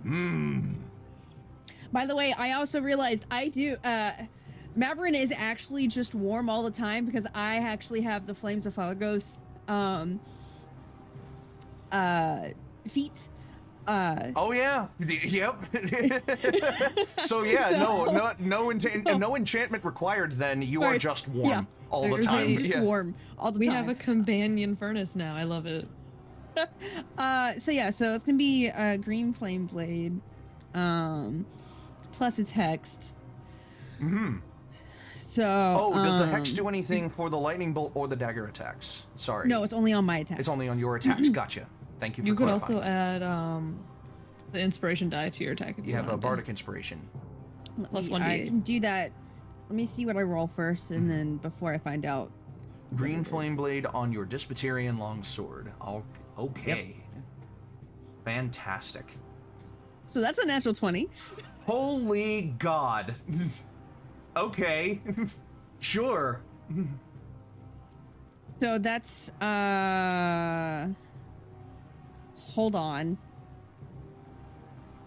For the purposes of the Dispaterian longsword, is that a +5 above the AC? I was just looking at it. Hold on. What a natural 20 plus what? Plus 9. plus 9. Yeah. Yeah, that's 5 above AC. That's a little more than great. 5 above AC, but okay, yeah. Just a little bit more. So Just a now it little has a bit more. smoldering wound. It's gonna take 1d4 fire damage. Every turn for 5 turns. For every 5 points above the target's AC hit that lands. So how many is So that 20 actually now? so the whole attack is a 29. Yeah. This wound will do 2d4 Okay. fire damage. So that's fine. So add your attack, and then add 2d4 for the next, and only those 2d4 for the next 5 turns. Right. But then I have Green Flame Blade, which is Oh God, 2d8 you're right. fire damage. Oh God. Plus the 1d8 plus 9 Okay. for my hang So on, your wait, I critical need more hit- dice. Yeah. So okay, listen, wait. So your critical hit, you take the maximum amount plus 1 roll.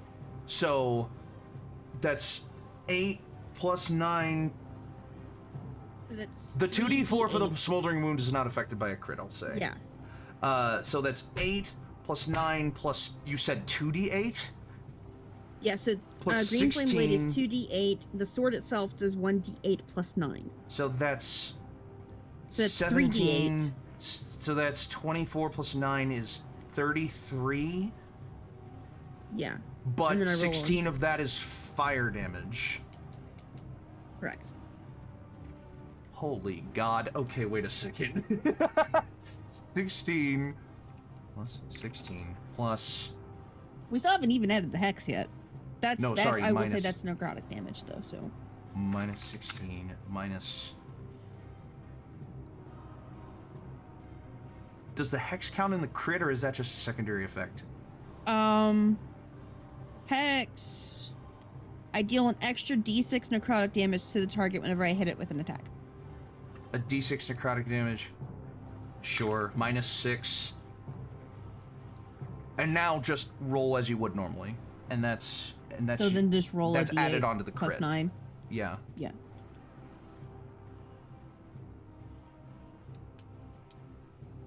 Actually roll 3d8 because the green flame blade is affected too. Yeah. So 6. so this is 8 plus 8 plus 8 plus 9 plus 8 plus 8 plus 8 plus 9 plus 6 plus So that's 3d8 total for the 3d8 is that I rolled is 18. Plus, did you already do the 18 plus 9 on already? top of everything you've already done? Well, that's the 3. That's the 3. Yeah. I don't have to roll the d6. Yeah, so 18 on top of the crit. Yeah, that's rolling the 3d8. Yeah. right. And then 2d4 for the smoldering wound. So 4. Oh my god. 8. Oh my god! Okay. So in one attack, you did... Oh my god, I'm gonna need a different calculator. Hold on. Because I'm using my computer calculator to keep track of its AC. Or, it's not its AC, its health. Mm-hmm. 16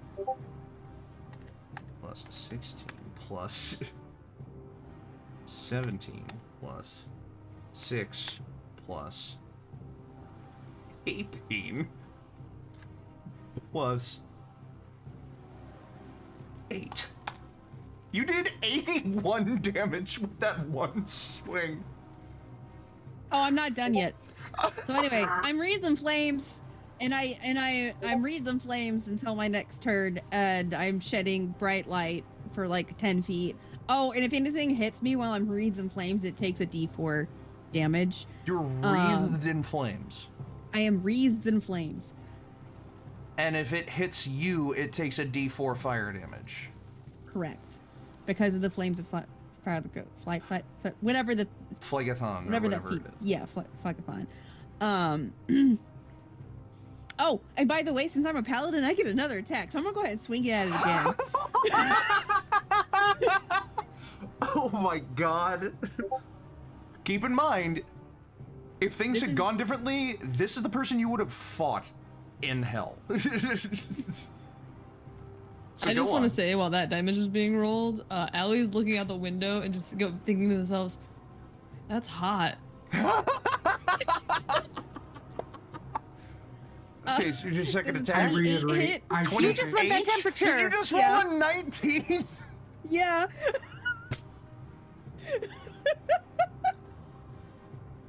Yeah. Yeah, that hits. I'm gonna say that it doesn't gain another smoldering wound. I'll say that. Are you sure? Because that's how the sword works. You stab in a different spot, then it's a new wound, right? Then it's a new smoldering wound. You can add 4d4 for the next 5 turns. Or you can just roll 4d4 for the next 5 turns. All right. So that's at this moment right 6, now, 7, 8, only 9, roll 10, 11, 12, 13. because it wasn't a 14, crit, thank 15. God. So just roll 3d8, add 9, and then 2d4. I did not use Green Flame Blade because Green Flame Blade is a it's cantrip. just a spell. It's a spell attack cantrip. Okay. So this is just 1d8 this plus just a 9 plus the regular- 2d4. Yes, but I have Hex, so it will take an additional Hex damage. And a d6, yeah. So So that's us. a d8, a d6, 2d4 plus 9. Just add all of that together because it's not a crit, so.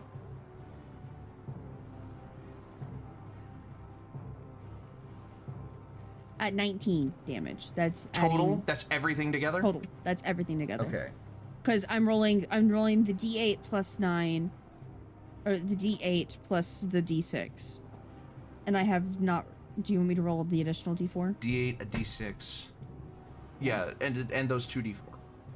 Yeah. So 19 was just the d8 and the d6 and the 9. yeah. Okay. So That's I'm adding on another 4. motherfucker.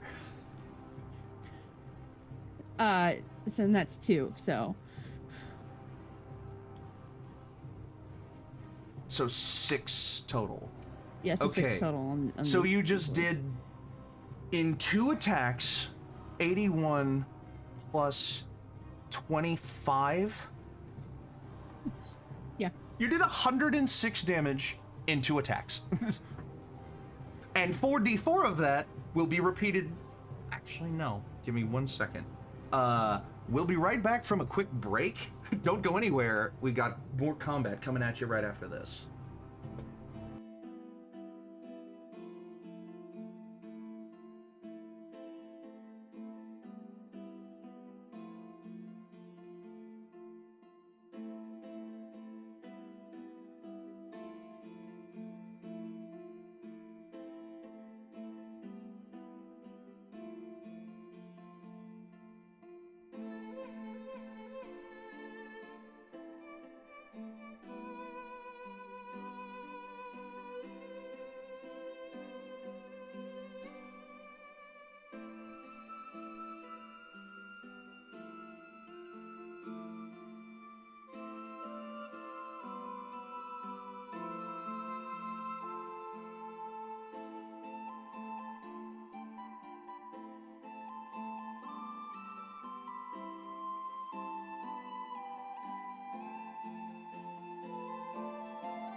morbid like that, I guess.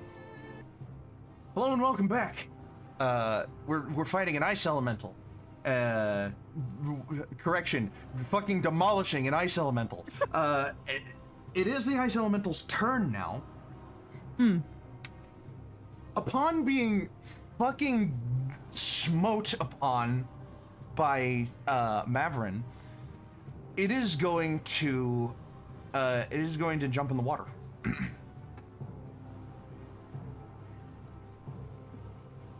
Jump in the water. Yes. Okay. Does that provoke? It is moving out of melee with you, Mavrin. If you're invoking an opportunity I would love attack. to. Just trying to think. Sorry, Do I have? I don't. So I'm just gonna hit it with my sword.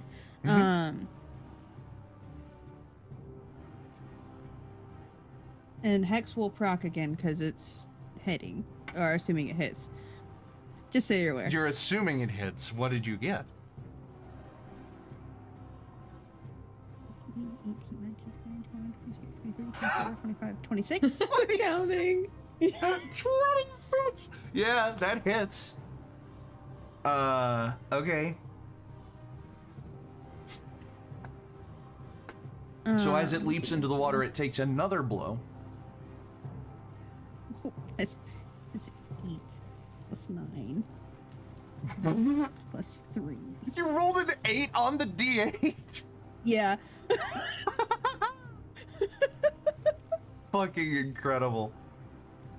That's 17 plus I rolled 3 for the D6 for Hex, so that's 20 total. Oh, damn it. Hold on. Hua, and then 20. Okay. Cool. That's fine. It dives into the water. And you can just see... I'm gonna wait till Zog comes back, because this does have implications. You know how I said that there are elements of both water elementals and earth elementals in this thing? As it jumps into the water, you see its form kind of like flat, like... You know how when you put a glass ball in glycerin, it disappears, as if it wasn't even there? Mm-hmm. You watch the form of this ice elemental jump into the water and disappear, like it's not even there. Like it is perfectly blending into the water that is surrounding it. And it's gonna move. And again, I'm gonna wait until Zog gets back because there are implications. Oh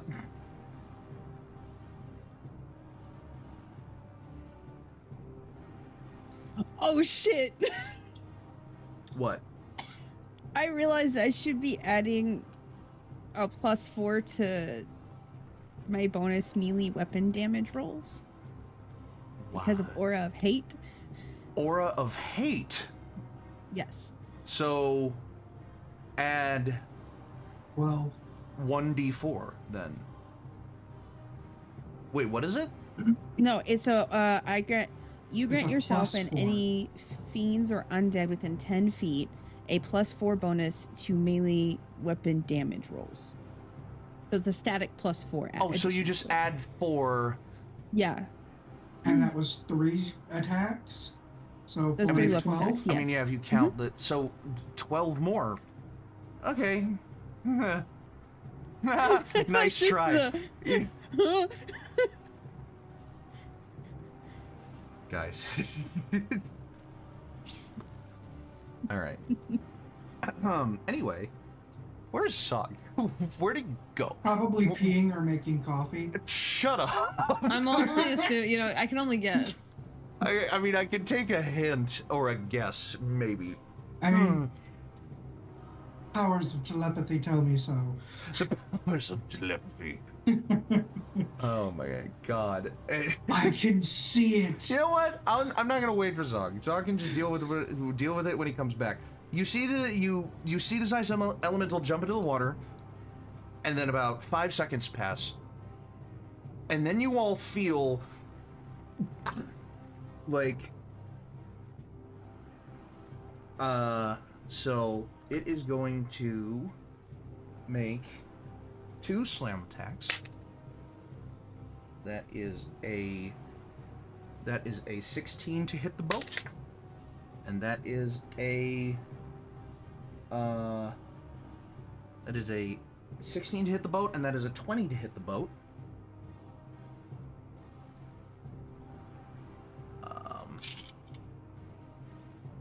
A non-natural 20, don't panic.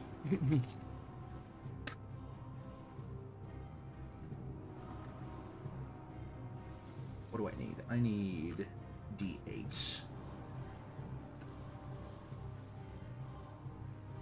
You know what? I'm just gonna do this in D&D Beyond.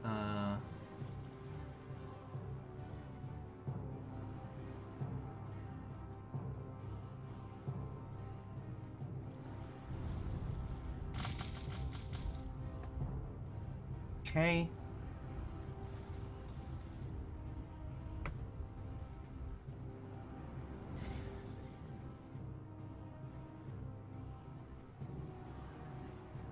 Okay. Mm-hmm.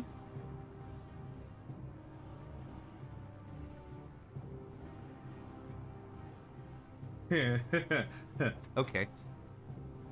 So it will, you feel on the bottom of your boat, you feel on the bottom of the boat, 2 large, loud slams of ice against wood. And you feel the boat buckle under the pressure of the strikes.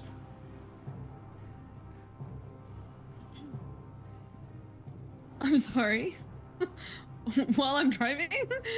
Oh yeah, No. while you're driving, Oh.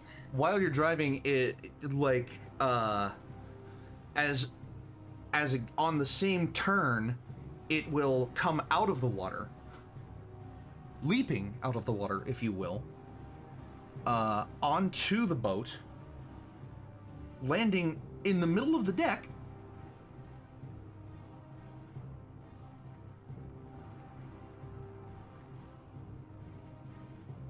And yeah, I think that's about it. I'm just gonna ignore that. That's not, it's ice. It can't do that specifically. Actually, no, yeah, it can't do that specifically. So, yeah, as it lands on the deck of your boat, it just kind of, as it lands on the deck of the boat, it kind of just like frosty roar, old horse, like old man winter, for lack of a better way to put it, is inhabited within its form, and it is very fucking pissed. That will be the end of its turn. Okay, Zog's back. I can describe this fun thing that happened. Wait, not until he has his headphones on. Okay, Zog's back. I can describe the damage his boat took. Oh, what the fuck? So the I ice just needed elemental. a sandwich. So the What ice is my elemental. fault? So the ice elemental jumped off of the riverbank that Mavrin had teleported to, and about 4 seconds passed, and then from beneath your boat, you felt and heard 2 large icy slams against the bottom of your boat, and you feel your boat buckle under the pressure of the strikes. Okay. It did 38 damage to your boat. All right. I don't know if we my- established how much health the boat had. It was a lot, but I gotta dig through my notes, but Yeah. it's there. I think it was triple digits, but it was low triple digits.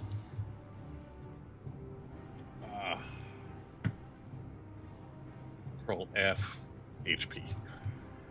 Oh, nope, I just typed the word HP. HP. 175. Okay, so it did 30. 35? So 38. 100 and... Wait a minute. It did 12 damage, right? Add 10. Sorry. Huh. No, wait. Add 16. Sorry. it's Okay, so how 3d8. much overall? It's 3d8, not 2d8. So, Okay. 38 plus 16 is 54. Okay. And yeah, a very observant listener would begin to hear water trickling into the lower deck. Anyway, Willow, it is your turn.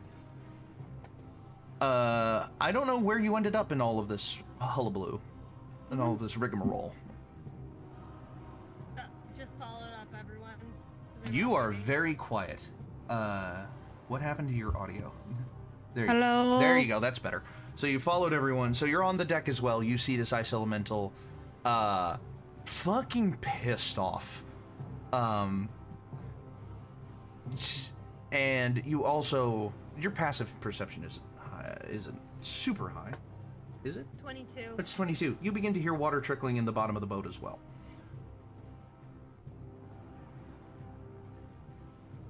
You guys got this. I go back down. And I don't know if this is gonna work, but I'm gonna try it. Sure. I have. Where are you? Where are you? Literally, where are you? Where are you? And I'm so sorry. I'm gonna use control water, and I'm gonna try and keep it like from making the ship. Trying to keep the water out. You're gonna use control water to keep the water flush with the bottom of the boat Yes. as you go along. How long does control water last? Is it an instantaneous thing, or is it a concentration? Concentration up to 10 minutes. Okay. As long as you're down here and willing to keep that concentration on it, yeah, it will keep the water. It will keep the water at bay. As you see, two almost like perfectly round punched holes in the bottom wood of the boat. As the ice elemental lands on the surface of the boat, the rest of you would see that its hands have where it would have hands, instead there are long icicles coming to a rather sharp, melty, watery point.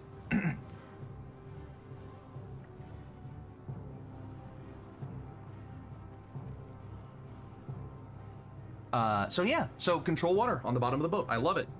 Great play. I'll say that subsequently also takes the water that was beginning to spill in and pushes it back out of the hole for now. All right, so that's the end of your turn, unless there's anything else you can do. All right, that's the end of your turn. Nope.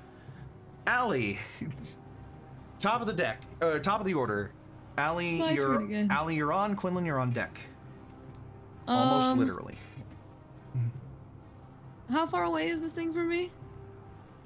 Standing at the captain's controls, this thing is now 20 feet away from you, vertically in front of you. Okay. On the boat.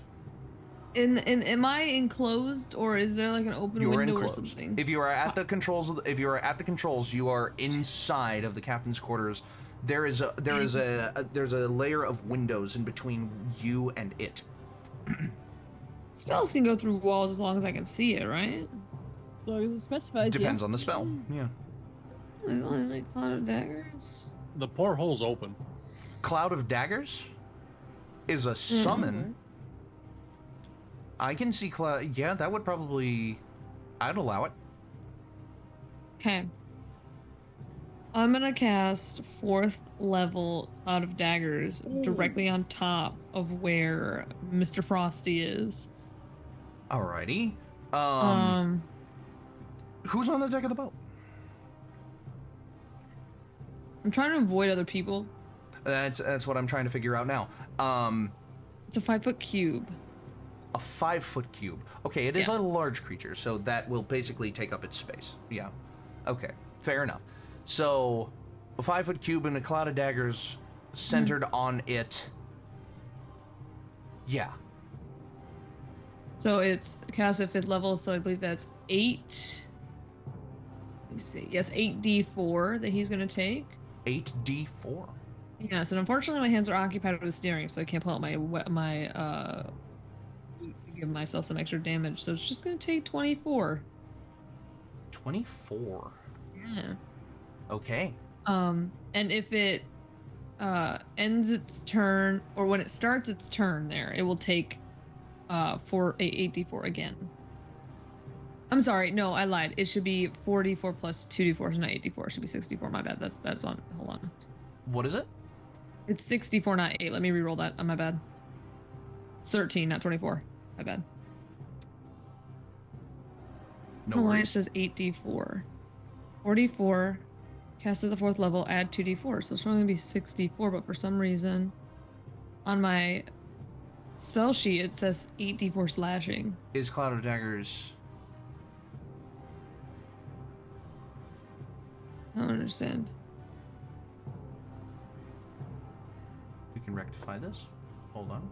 Oh, 2d4 for every 2 level. Every level over second. I'm casting it 4th. No, so it is 24. My bad. I don't understand my own spells.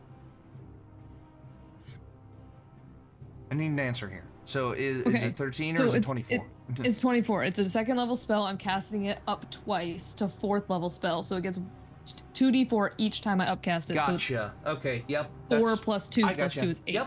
Yep. Okay, so this is its health. All right, good. All right, awesome. That's the end of my turn. I'm just steering the boat the best I can. Make a dexterity check. Okay.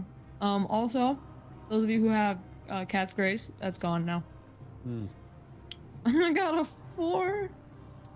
Not to backseat DM, but Sundial hasn't done much. Maybe Sundial's given the help action for driving the boat. I'll allow I was it. told to drive the boat. And he's helping. So roll it again. I'll allow No, it. no, okay. the other thing. Oh, I got 13. That's a little better. 13's better. All right, yeah. You are... Ooh, this is rough. The fucking the hole punches in the bottom of the boat were not fun. But you are like you're keeping it under control for now. Quinlan, you're up. Frosty's on the deck with you, pretty close to you. Wait, this thing's on the boat now? Yes, it is. It has a swim speed of 90 feet because it is part water elemental. Well, I hate that. I hate everything about that. Now we have 2 uninvited guests on. Well, 2 surprise guests on the boat. Uninvited is the correct word. Uninvited. Well, technically, I one of just them need a isn't moment. on the boat right now. That's They're on true. the shore. So, Quinlan, what you got? I got a dog. Dog. And Bingo was his name. O-B-I-N-G-O-B. It's Boots. Boots. Oh, how cute. B-O-O-T-S. B-O-O-T-S. All right. Well, I'm gonna do my Old Faithful, cause I'm not sure I could actually get this thing to be, Old like, Faithful. shoved. So I'm just gonna rope dart it with some finesse. Yes, I am, Bug. Sure. Excuse me. I gotta do the thing. All right. So,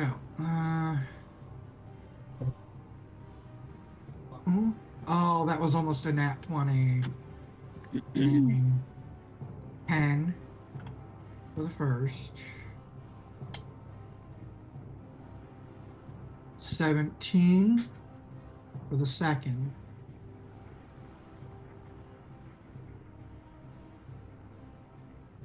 Don't think either one of them hits.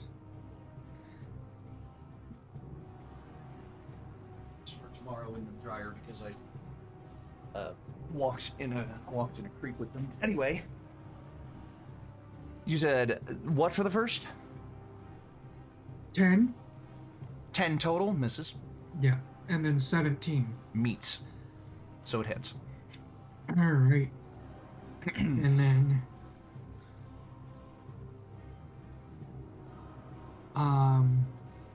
So roll 1 attack.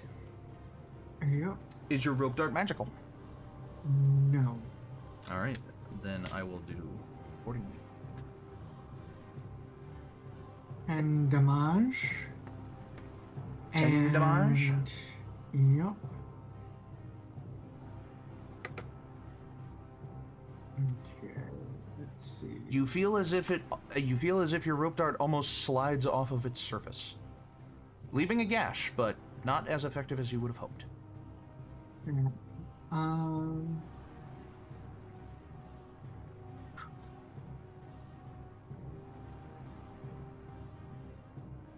Let's see.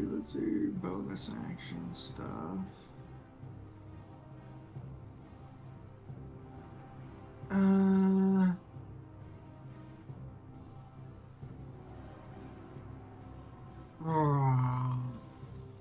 I'm gonna try a telekinetic shove. Ooh, okay. Needs By to the way, make Zog, a you're on deck. strength saving throw. Strength save. It's a good thing it's good at those. Strength save? DC 13. That's a success.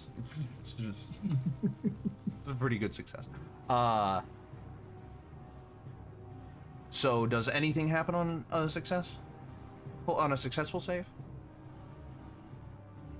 No, All right. no. It's just if it fails, it moves 5 feet either towards me or away from me, whichever one I wanted. Okay. I was gonna do away towards the edge. Mm-hmm. Oh, you want to put it back in the water? Okay. Try to get it off the boat. All right. It doesn't belong here. Anything else you're doing, Quinlan? There's nothing else I can do. I'll look around at the others. Are and you see in what- melee with it? With your rope dart? Or no, rope dart, sorry. So no. Rope dart's distance. So I've been keeping like a good 15, 20 feet between us. 15. I'd say 15 would be about the limit. Yeah. And just look at everybody. It's too cold. And that's it. All right, Zog, your turn. it's on my boat. Mm-hmm. So I'm within. I can run up to this thing. Mm-hmm. I run up and I punch it. Ooh. Does a math 25 hit? 25. Yes, a 25 Yes. does hit. Yeah. So that's a 5th level inflict wounds. Okay. You said inflict wounds. Yes. So 7d10 necrotic damage. 32 for 7d10. That feels fucking low. That's a little less than half. 32 necrotic damage, and then make me another dexterity saving throw. A dex save. Yes. Natural one. Natural 1. All right, so that's another 6d10 for the call lightning. As a bonus action. Jesus. Which I am just max damaging it. So another 60 damage. You're gonna max that one too? Yeah. 60. So 60 Okay. 60 lightning damage, 32 necrotic damage. Good fucking god. All right. That's my turn. That's your turn. Mavrin, you are now on the riverbank. It is now on the boat. Okay, wonderful. first things first, I'm gonna go ahead and roll for its smoldering wounds. The smoldering wounds were put out when it entered the water. Motherfucker. Oh, sorry. Just clicked in my head. Do I enter the cloud of daggers? To get into melee with it? Yeah. I'm doing everything I did regardless. Just tell me if I take the damage. I will say because Ali was very specifically just like targeting it like in its space, like just because they said it's a 5-foot cube. So if it's just in its space, I would say when you swing, your hand passes in and out of the cloud, but it doesn't hurt you. Okay, all right. Just didn't want to. Didn't want to cheat it. It would That's be all. if you Sorry. linger. If you lingered They're daggers there, that you can see. Yeah. It's not like they're like. If you lingered there, they would have hit you, but you didn't linger there, Okay. so yeah. All right, so I won't be rolling it, motherfucker. Instead, I'm going to bonus action Misty Step back onto the boat. You go from boat to bank to bank to boat. Ideally, in front of this thing again. You would be at the edge of the boat. It would be like 10 feet away from you. All right, I moved 10 feet. I still have Move 10 feet. I moved to it. And we're gonna go ahead and use, that was my bonus action. Yeah, we're gonna rinse and repeat. Green flame blade. Okay.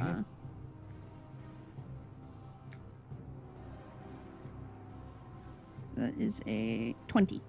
Not dirty 20. Dirty 20. It hits. What is the minimum number of damage you can do on this hit? The minimum number of damage? The minimum. Because 20 is not 5 above, so you're not adding 2d4, or you're not even adding 1d4. So what is the minimum number that you can accomplish with a hit plus Green Flame Blade? So that'd be... It would be... Wow. Assume you roll a 1 on the d8s. Is the minimum number. Yeah, I'm assuming I'm rolling 1. 1 on everything. Is a 1 plus 9 plus 2d8, so 10 plus 2, so 12? And then plus the d6. 13. Yep. Okay, roll your damage.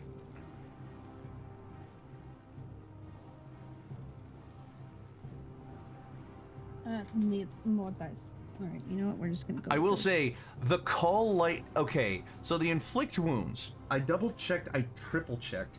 There is nothing on an earth elemental or a water elemental about necrotic damage. So the necrotic damage withers. It shoots like a green bolt. Normally, you don't get to see this because creatures are opaque. But you watch as you lay your hand on the ice elemental to cast inflict wounds. You see the energy, you feel the energy course through you, and then you touch the ice elemental, and you see this green and black inky bolt of energy just shoot. You know how when people make lightning art by tapping a fucking electrostatic nail on top of a pane of glass and it makes the, like, ting? Yeah. That, but it's pale green on the inside of this creature's form. And the Call Lightning fried even more of it than it had fried before. So this thing is very melty. It's very wet. It's very slippery, and it's on a doorstep. So that's 27. How do you want to do this? Yes. So you guys just see Maverick kind of like in a quick wisp of flame go from the bank onto the boat as he lands, and as he's stepping out of the misty step. I'm assuming this is more just like a puff of smoke. Or with some embers running around. He's already running and starting the swing of the green flame blade. So it's kind of a big flourish because he's casting a spell while doing it. It actually says that you flourish your weapon in the casting. So it starts in this big arc going from down as the green flames start to kind of ignite and wrapping around in the circle. As he backhands across this thing, you just see all of the fiery power kind of just jolt, not even like in a chopping motion. As soon as it touches, it just goes straight into it. The first couple of attacks you made into it were kind of like the sword like chopped into it and stuck, and you pulled your blade out and you chopped into it again. This last strike passes through as it just like cutting through a soft serve ice cream cone. It just like splits in twain, dividing in parts on the deck of the boat, and just laying a floody puddle. Bloody Puddle. Floody Puddle is the name of my next ska band. In a floody puddle on the deck of the boat as it breathes its last. I'm still wreathed in flames, by the way. Oh yeah.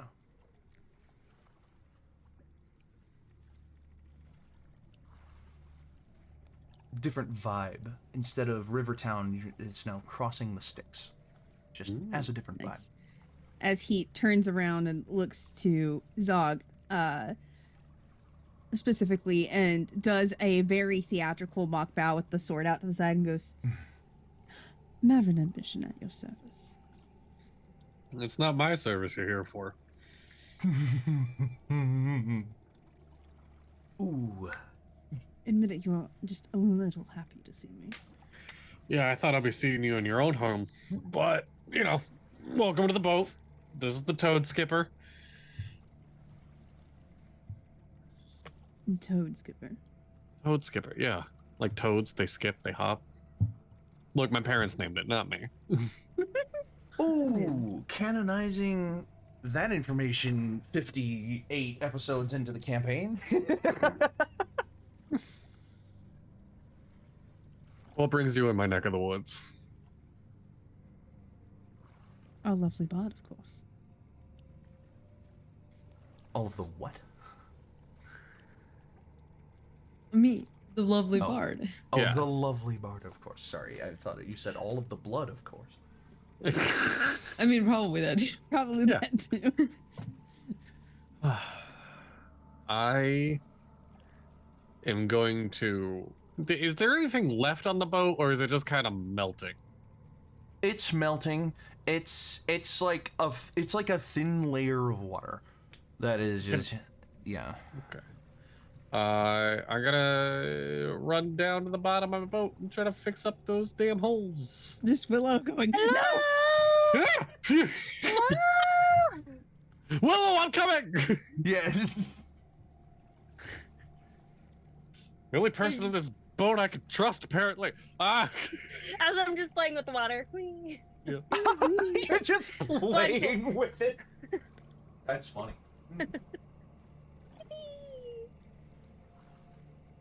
Can I just cast Mending? As you go down to is this too as you big? go down below decks Yeah. and you look, you see two just about dinner plate sized, perfectly round holes punched into the bottom of your boat. Okay. Would you say they are no larger than 1 foot? Mending is normally a crack that's 1 foot. Yeah. Yeah. I love that you just have a paper plate to illustrate. I was just eating. Yeah. The verbiage of the spell just specifies 1 foot. It doesn't specify. I was about to say. Yeah. If It it's says a one. It says it's, sorry, 1 foot diameter. in any dimension.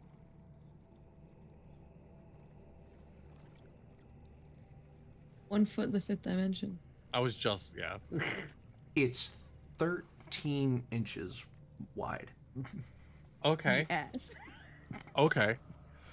So I'm assuming like the metal didn't just disappear. It's like curled, right? Oh, the bottom of your boat is made of metal. The whole of your boat is made of metal. Yeah. Oh, I thought it was made of wood. Yeah, okay, so yeah, the metal is like... Okay, so these are not clean holes at all. It punches up, and it like banana splits itself in numerous frayed directions, Like, have you ever seen a gun barrel bananaed out from something being stuck in it? That twice.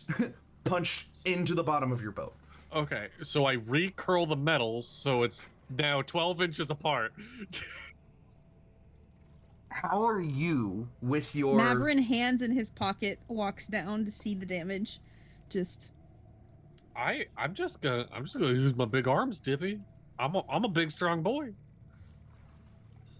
Do you have Okay. enhanced ability? Give yourself bear. I didn't prepare that spell today. Damn. Okay. I'm all the way upstairs. I can't help. Sure. You're curling Follow- the metal back in place. Dumber idea. I cast water walk and then leave my boots on the holes. Outrageous. You Fuck. Does anyone have heat metal? I was about to say, you cast water walk, you take your boots Okay, off, you yeah. put them in the hole. The boots are no longer a part of you. They sink. Yeah. Boots gone. All right. I no, grab him back. It's just a funny thing to think about. Yeah, Okay. Anyway. Okay. No, I mean, can I just do strength checks to, I mean, I'm gonna have to uncurl it anyways and eventually weld it and like get it back into shape. I will but- also say, mending doesn't feel like enough to fix the whole. It feels like it will start a fix. Yeah, it Repairs might a it will get me single to the break or next tear, town. A single break or tear in an object you touch, such as a broken chain link, two halves of a broken key, a torn cloak, or any leaking wineskin. As long as the break or tear is no larger than 1 foot in any dimension, you mend it, leaving no trace of the former damage. The spell can physically repair a magic item or construct, but the spell can't restore magic to such an object. Oh. Okay. Mending will patch the hole. Yeah, but I have to get it repaired. Like if I want in my brain, and you can correct me if I'm wrong. Yeah. It will patch the hole, But it won't if I- repair any of the damage done to the Like if I- health point number. Yes, if I want the HP back, I have to actually work Yeah. on it. Okay. Also, recurling the metal with a strength check Yeah. to make it small enough to work. I will say you can do that if you also roll a con save. A what save? I couldn't hear. Constitution save, sorry. You. Okay. All right. I'm good at those. I'm very good at those. 22. Actually, 22. Maverick's That- in the room, so as part of my aura, you get a +4 to all saves. 26. I also want to stress this is like the 5th 18 I have rolled this game, which is not as exciting as nat 20s, but it's satisfying. Like 26. Good number. Okay.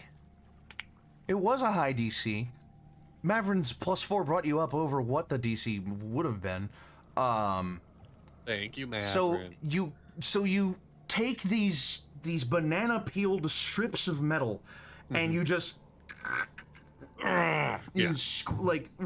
roll them back into place, and the water is freezing cold. Oh, Like, yeah. it's fucking sucks how cold this water is. But you're rolling it back into place, and then you hold it. You hold your hands above the hole, and you cast mending, as the other curls kind of just like curl back in on themselves, and you see just like really shitty like TIG welds just kind of like clink clink clink clink clink like on the surface to hold it together, and it's mended. And you have to do the same thing for the other hole. Make another con save.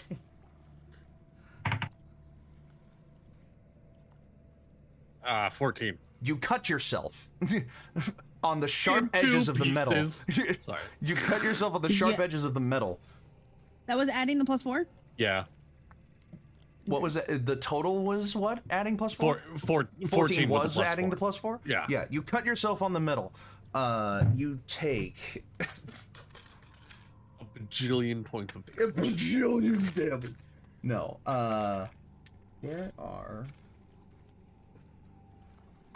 where are they? There's one. There's the other one. There we go. That's not one of those. That's one of those.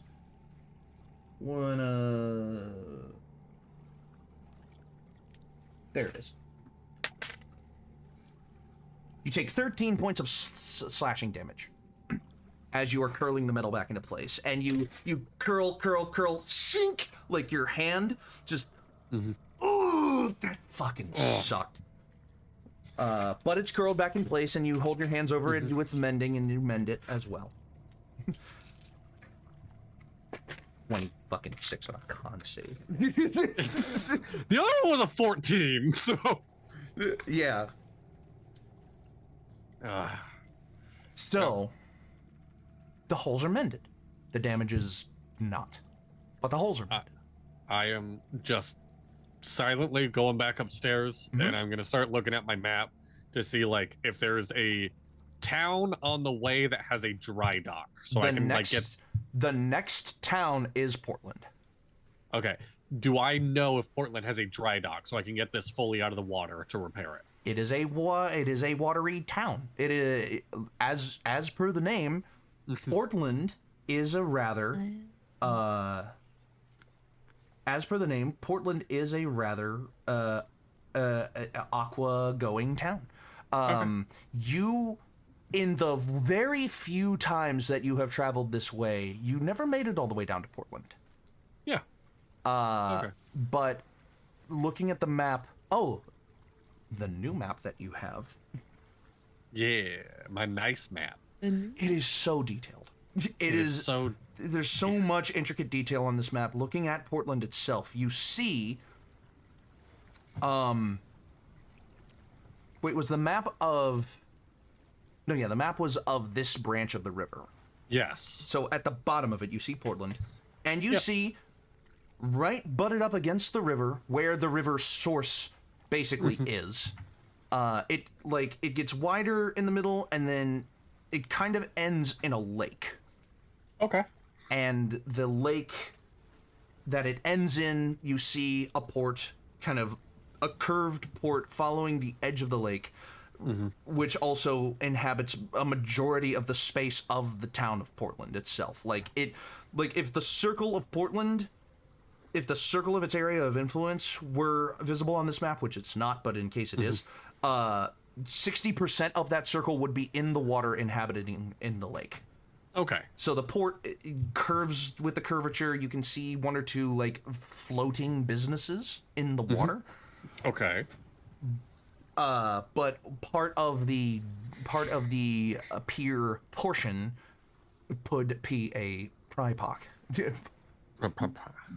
Part of the pier portion could be a dry dock. Okay. I reluctantly pick up my sending stone.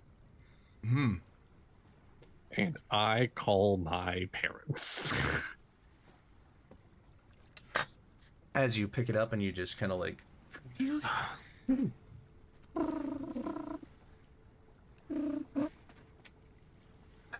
Oh my goodness, I can never get a handle on these things. Hello? Hey, Mom, it's Zog.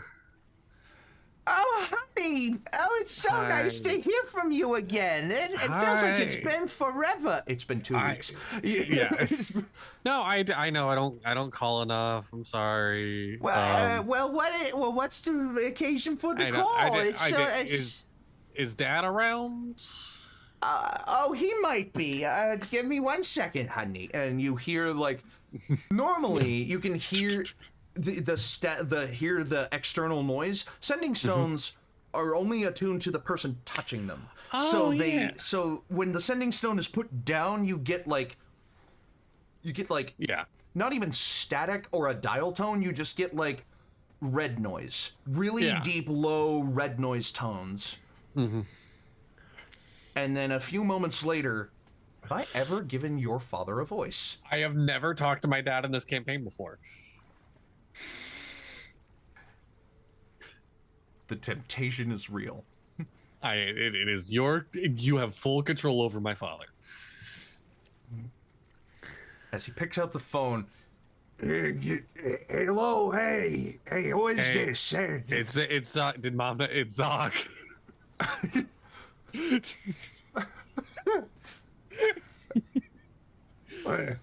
Oh, Zog.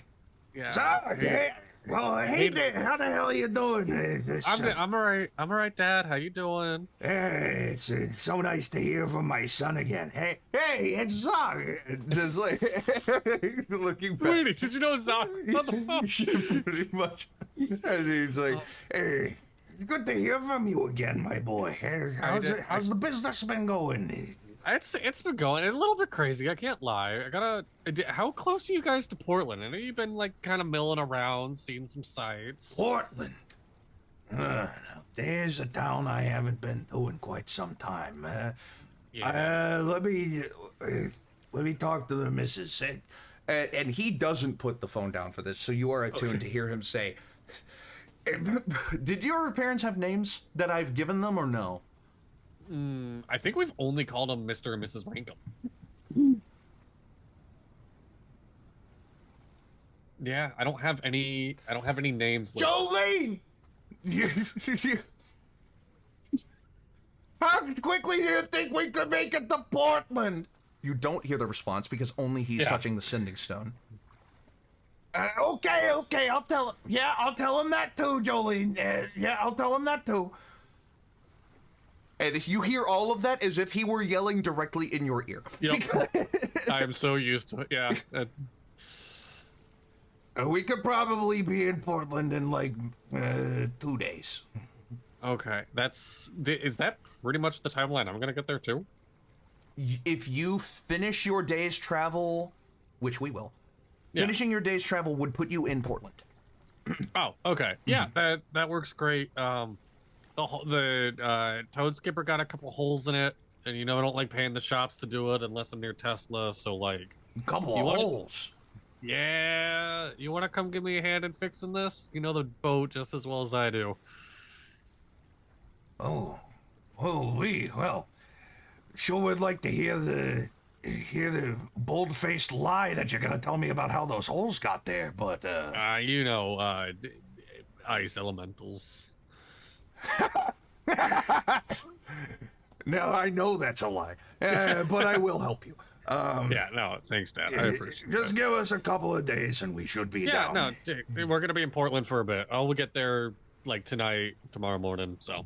Okay, well, it's a pleasure talking to you again, son. You really should call more. I know. Make sure you tell Mom happy birth parent day, mother day, mom day in the next couple days. Wait a minute. You'll probably get here at Mom. If within 2 days, you'll be 10th? In Portland. Yeah, sure. Octus 10th is the upcoming Wednesday that the 10th of Octus is just Mother's Day in this world. Yeah, it's Mother's Day. Wait, actually, that works so great. You'll be here in 2 days, Mother's Day in 2 days. I'll take you guys out for dinner. We'll celebrate Mom. I got you covered. Shit, I gotta write a letter home. They're gonna be. It'll be Mother's Day when they get here. Yeah, that's what I'm saying. That's fucking incredible. I love it. Okay. Yeah, that sounds like a pretty good plan.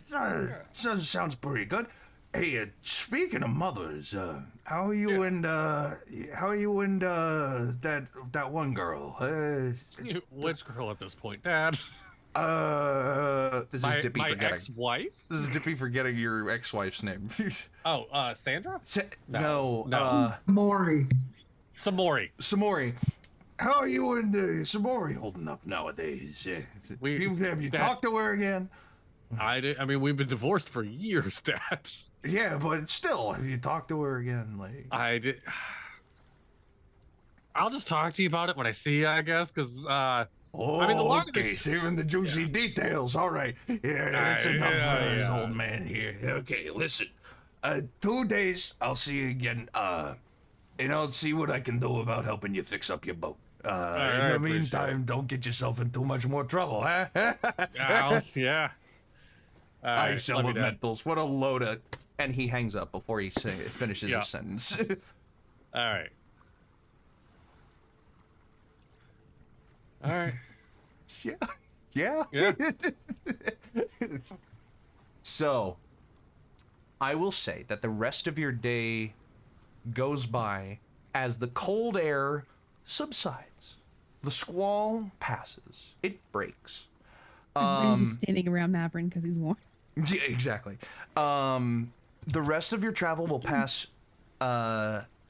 because of Mavrin being here with their natural warmth and the furnace lit and a number of other things. I will say that you do not need to roll any con saves while the cold subsides. And by the time you reach Portland, the cold will have passed. It will just be a regular amount of cool.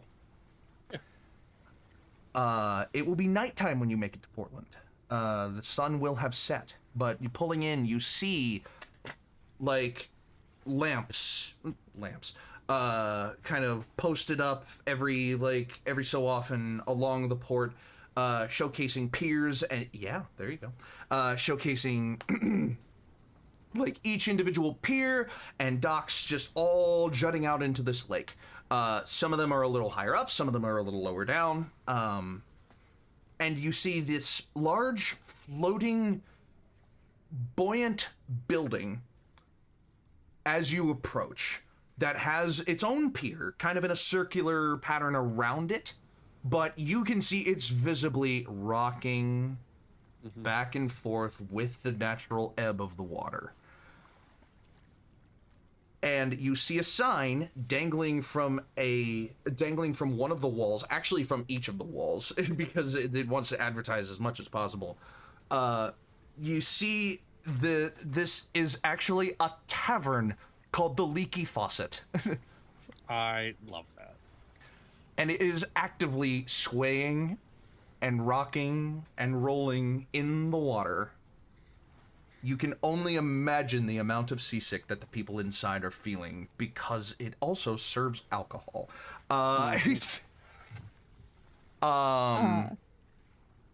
Yes. Mavrin is on deck because he's never seen anything like this before. You're a beacon of light in the darkness. Your natural warmth also comes with a natural glow, and your sword glows, and your armor glows a little bit.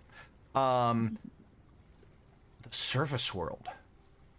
You have never seen anything like this, and it is dingy. Covered in garbage? Seems pretty normal for certain parts of hell, but the surface? That's odd. And there's like metal scraps, and off in the distance you see mountains, but you can tell they're not made of rock. They're made of, like, scrap iron. Reminds you of home, almost. And it's like... I see why people sell their souls to get away from this place. Yeah, there's some areas that are better than others. But pulling up to the port itself, it looks fairly civil, you know. Everything has that dingy kind of Borderlands aesthetic, you know, like cobbled together with scrap iron and wood. It's fucking garbage. It's garbage architecture. It's garbage architecture. Yeah, garbitecture, if you will. Garbitecture is the name of my next grunge band. Garbitecture. That's a really good. We've come up with a few of those names tonight. Yeah, That's a few pretty good, songs yeah. too. Yeah. So you pull in to port. Yep. And you notice one long row that actually juts into the land. This would be the dry dock. You pull in, and you set your boat into one of the cradles, or where one of the cradles will be when it's dry. And you disembark. The man on the pier looks at you and is like, "Welcome to Portland, good sir. Having not recognized you because you've never made it down this far." Yeah. Hey, I'm Zog. I'm gonna, I don't know, 4 days maybe. Might be longer, but I'll pay for 4 now. We'll figure it out as we go. 4 days. Ease. Yes. Are you looking to repair... Are you looking to use our repair services as well? I'll do it myself. It's fine. Very well. 10 gold. Whew. All right. And Zog hands him. I normally overpay because I like my boat to be safe. I give him 16 gold. 16 gold. He takes the 16 gold in your hand, and he like closes it up in his hand, and he's like, "That will be adequate. Welcome to Portland." And there we will end the session. So goodness. you'll enter the next session in Portland. And just a quick rundown of the schedule. Monday, Dapper D's. Tuesday, Maybe Dark Energy. might be Dark Energy, we're not sure. Thursday, maybe Moonlit Mist. Again, we're not sure. We probably should have run Moonlit Mist yesterday, but I heard nothing about it, so I don't know. We'll see. Yeah. On that note, thank you so much for watching. This has been so great to get back into this again. I love you guys so much. Thank you for playing. And Thank you for DMing. Yes, thank you. Happy to be back. Great episode. Thank you for adding me Thank back you. in, guys. and Stealthy, it's so good to see you again. And y'all see you back. So tune in, be sure to look forward to Mavrin being a regular fixture on it is semi-regular fixture on the in the Trashyardigans for the foreseeable future. Until then, next episode will hopefully, probably, maybe either be it'll either be next week or it will be 3 weeks from now. Yeah. So tune in for that. Until then, thank you so much for watching. I've been Dippy. These have been my players. And until next time, your adventure matters, and roll for your initiative. Bye-bye. Bye-bye. Bye.